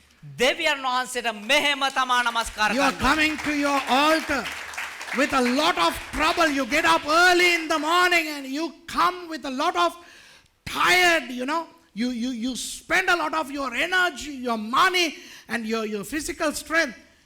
This is how David worshipped. இப்படிதான் தாவீது ஆண்டவரை ஆராதித்தார். මෙහෙම තමා දාවිද් දෙවියන් වහන්සේව නමස්කාර කරේ. இரண்டாவது, දෙවනුව நாம் கொடுக்கும் போது අපි දෙද්දී அந்த வாங்குகிறவர்களுடைய அளவிலே கொடுக்காதீங்க. ඒ ගන්න කෙනාගේ තත්වෙන් දෙන්න එපා. உங்களுடைய நிலைமையின்படி நீங்கள் கொடுங்க. ඔබේ තත්ත්වයේ විදිහට දෙන්න. ஒரு ஆளுக்கு கொடுக்கறதா இருந்தா එක්කෙනෙකුට දෙනවා වෙන්න. அந்த ஆளுக்கு என்ன சாப்பாடு வேணும்னு பார்க்காதீங்க. ඒ කෙනාට මොන කැමද ඕන කියලා බලන්න එපා. நீங்க இப்ப சாப்பிடுறதுக்கு எவ்வளவு செலவழிப்பீங்க, ඔබ දැන් කන්න කොච්චර වියදම් කරනවද? அதை கொடுங்க. ඒක දෙන්න. நீங்க ஒரு ஆளுக்கு ஷர்ட் கொடுக்கும்போது, கவுன் கொடுக்கும்போது, ඔබ කෙනෙකුට ෂර්ට් එකක් ගවමක් දෙද්දී எனக்கு வேணாங்கிற ஷர்ட்டை கொடுக்காதீங்க. මට අනවශ්‍ය ෂර්ට් එක දෙන්න එපා. அவருக்கு தான் கிடைக்குதே, அது பெரிய விஷயம் தானேங்காதீங்க. එයාට හම්බෙනවනේ ඒක ලොකු දෙයක් නේ. எது எனக்கு நான் எடுத்துக்கொள்வேனோ அதை தான் நான் கொடுப்பேன்னு சொல்லி கொடுங்க. මට මොකද්ද මම මිලදී ගන්න ඒක තමා දෙන්නේ කියලා දෙන්න. When you give things to other people, don't measure in their according to their level, measure according to your level. Then God will give you measuring according to his level. நீங்கள் உங்கள் அளவின்படி அளந்து மற்றவர்களுக்கு கொடுத்தால், ඔබ ඔබේ මිම්මෙන් මැනගෙන ඔබ අනිත් අයට දුන්නා නම් கர்த்தர் உங்களுக்கு தரும்போது දෙවියන් වහන්සේ ඔබට දෙද්දී அவர் அவருடைய அளவின்படி கொடுப்பார். උන්වහන්සේගේ තත්ත්වයෙන් ඔබට දෙයි. உங்களுக்கு தெரியுமா, நானும் மேர்சியும் ඔබ දන්නවද සහෝදර මර්සිත් දේවගතිවරයා 3 வருடங்களுக்கு முன் අවුරුදු 3කට කලින් பயங்கர கடனிலே இருந்தோம். බොහෝ විදිහට ණයබරව 2015 ஆண்டு ஜூன் மாதம் 2015 ජූනි මාසේ நானும் மேர்சியும் இருந்த கடன் உங்களுக்கு எல்லாம் தெரியாது. සහෝදරි මර්සිත් දේවදාසත් හිටියා ඒ ණය ඔබ දන්නේ නැහැ. 3 years ago, Mercy and I were in big debts. You don't know how much we owed to credit cards and to people. எத்தனை இடங்களுக்கு நாங்க கடனா இருந்தோம்னு உங்களுக்கு தெரியாது. දැන් කීයකට ණය වුණාද කියලා ඔබ දන්නේ නැහැ. ஆனால் இப்போ எவ்வளவு ஆசீர்வாதமா இருக்கிறோம் அதுவும் உங்களுக்கு தெரியாது. හැබැයි දැන් කොච්චර ආශිර්වාදාත්මකව ඉන්නවද කියන එක ඒකත් ඔබ දන්නේ නැහැ. And you don't know how blessed we are now. காரணம் என்ன தெரியுமா? කාරණා මොකක්ද දන්නවද? Mercy எனக்கு சொல்லி கொடுத்தா. සහෝදරි මර්සි දේවදාසට කියලා දුන්නලු. நான் பிச்சைக்காரனுக்கு 100 ரூபா கொடுப்பேன். මම அந்த அன்னைக்கு கூட அந்த விளையாட்டை பண்ணிட்டேன் நான். මම හිඟන්න රුපියල් 100ක් දෙනවා. அன்னைக்கு கொழும்புக்கு போகும்போது போன திங்கக்கிழமை ගිය සඳ මේ කොළඹ යද්දී. புகாரிக்கு போகிறோம் சாப்பிட்றதுக்கு. බුහාරයකට යනවා කණ්ඩ. புகாரிக்கு போகும்போது வெளியே ஒரு பிச்சைக்காரங்க. බුහාරයකට යද්දී එළිය හිටියා එක හිඟන්නේ. நான் 100 ரூபா கொடுத்துட்டு பெருமையாக உள்ளே வந்தேன். මම රුපියල් 100ක් දීලා හරි ආඩම්බරෙන් ඇතුළට ආවා. மசி கேட்டுச்சு கொடுத்தீங்களா அந்த வெளியே கொடுத்தீங்க? සහෝදරි මර්සි ආල් තියනවා දුන්නද අර එළියට පිටින කෙනාට? ஆமாம். මම කිව්වා எவ்வளோ கொடுத்தீங்க? කීයක් දුන්නද? 100 ரூபா. 100ක්. மாசி என்னைய பார்த்துச்சு ஒரு பார்வை. සහෝදරි මර්සි බල්ලා තියනවා දේවදාසයා දෙහා එක බැල්මක්. ஐயோ தூக்கில் தொங்கலாம் மாதிரி இருந்துச்சு. நீ எல்லாம் ஒரு புருஷன் உன்னோட நான் வாழ்றேனேங்கிற மாதிரி ஒரு பார்வை. උඹත් එක්ක ස්වාමි පුරුෂයා මම උඹත් එක්ක ජීවත් වෙනවනේ කියන බැල්මක් වගේ දැම්මේ. 100 ரூபாயா? 100ක්. 100 ரூபா வச்சுக்கிட்டு அது என்ன செய்யும் அப்படின்னு அது சொன்ன உடனே நானே எனக்கே விளங்கிருச்சு. சி ரொம்ப கேவலமாக நான் நடந்துக்கிட்டேனே. රුපියල් 100ක් දීලා ඒ මනුස්සයා මොනවා කරන්නද කියලා ආද්දි මටම හිතුණා අයියෝ මං කොච්චර පහත් විදිහද වැඩේ කරේ කියලා. ஆண்டவர் mercy மூலம் தான் எனக்கு கற்றுக் கொடுத்தார் 3 வருஷங்களுக்கு முன்பு. අවුරුදු 3කට කලින් සහෝදරි මර්සි තියලා තමයි දේවදාසයාට මේ පාඩම උගන්ලා තින්ද 3 වෙනවා. years ago God taught me through mercy that we have to give lock stock and barrel. கண்ட மாதிரி கொடுக்கணும் அப்படின்னு கர்த்தர் கற்றுக் கொடுத்தார். පුළුවන් හැම ආකාරයෙන්ම දෙන්න ඕනේ එහෙම කියලා තමයි දෙවියන් වහන්සේ ඉගන්වුවේ. கொடுக்க ஆரம்பிச்சோம். දෙන්න පටන් ගත්තා. என்ன நடந்ததுன்னு தெரியாது. මොනව සිද්ධ වෙනවද දන්නේ නැහැ. ஒரு கடனும் இல்ல. කිසිම ණයක් නැහැ. ஒரு கடனும் இல்ல. பெரிய ஆசீர்வாதம். කිසිම ණයක් නැහැ. තා විශාල වූ ආශිර්වාදයක්. இலங்கையிலும் வெளிநாடுகளிலும் ලංකාවෙත් විදේශෙත් அநேகருக்கு கடன் கொடுத்திருக்கிறோம். බොහෝ දෙනාට ණය දීලා තියෙනවා.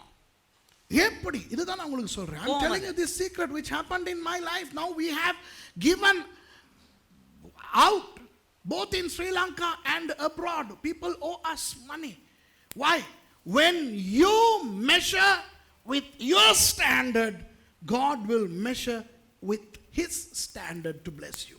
நீங்கள் உங்கள் அளவின்படி நீங்கள் ஆசீர்வதித்தால் ඔබ ඔබේ තත්වයෙන් ආශිර්වාද කරා නම් கர்த்தர் அவருடைய லெவலில் உங்களை ஆசீர்வதிப்பார். දෙවියන් වහන්සේ උන්වහන්සේගේ තත්වයෙන් ඔබට ආශිර්වාද කරයි. இனி நீங்க பிச்சைக்காரங்களை கண்டா ஆசீர்வதிக்கணும். ආයේ ඔබ හිඟන්න නොදැක්කොත් ආශිර්වාද කරන්න ඕනේ. அவன் குடிக்கிறான், சிகரெட் குடிக்கிறான், அது உங்களுக்கு தேவையில்லை. එයා බොයි සිගරට් බොයි ඒක ඔබට අවශ්‍ය නැහැ. காணிக்கை கொடுக்கும்போது පඳුරක් දෙද්දී உங்க லெவல்ல கொடுங்க. ඔබේ තත්වයෙන් දෙන්න. விளங்குதா? ஓ இந்த சர்ச்சுக்கு பெருசா தேவையில்லைன்னு கொடுக்காதீங்க. கொடுக்காம அப்படி கொடுக்காதீங்க. මේ චර්චරේ තරම් ඕනේ නැහැ. එහෙම හිතලා දෙන්න එපා. உங்கள் லெவல்ல கொடுங்க. ඔබේ තත්වයෙන් දෙන්න. கர்த்தர் உங்களை ஆசீர்வதிக்கிறாரா இல்லையான்னு பாருங்க. දෙවියන් වහන්සේ ඔබට ආශිර්වාද කරනව නැද්ද කියලා බලන්න. தாவீது அப்படித்தான் ஆண்டவரை ஆராதித்தான். දාවිත් දෙවියන් වහන්සේ මෙහෙම තමයි නමස්කාර කරන්නේ. இலவசமாய் வேண்டாம், இலவசமா கொடுக்கறத வச்சு நான் ஆண்டவரை ஆராதிக்க மாட்டேன் என்றான். නිකන් නොමිලේ එපා. නොමිලේ දුන්නා නම් මම දෙවියන් වහන්සේව නමස්කාර කරන්නේ නැහැ නොමිලේ දීලා. I don't want to worship God through free stuff. He said, I am buying. எவ்வளவு பணம், பயங்கரமான பணம் கொடுத்தார். කොච්චර මුදලක් දීතා විශාල මුදල් තොගයක්. பாருங்க, பெரிய ஒரு ஆசீர்வாதம். எத்தனை பேருக்கு இந்த செய்தி ஆசீர்வாதமா இருந்தது? බලන්න කොච්චර විශාල ආශිර්වාදයක්ද කියලා. කී දෙනෙකුට මේක ආශිර්වාදයක් වුණාද? Praise the Lord. கர்த்தர் உங்களை ஆசீர்வதிப்பாராக. இணைந்திருப்போமா? දෙවියන් වහන්සේ ඔබ ආශිර්වාද කරන සේකවා නැගී සිටිමු. சுருக்கமா 2 பேர் 3 பேர்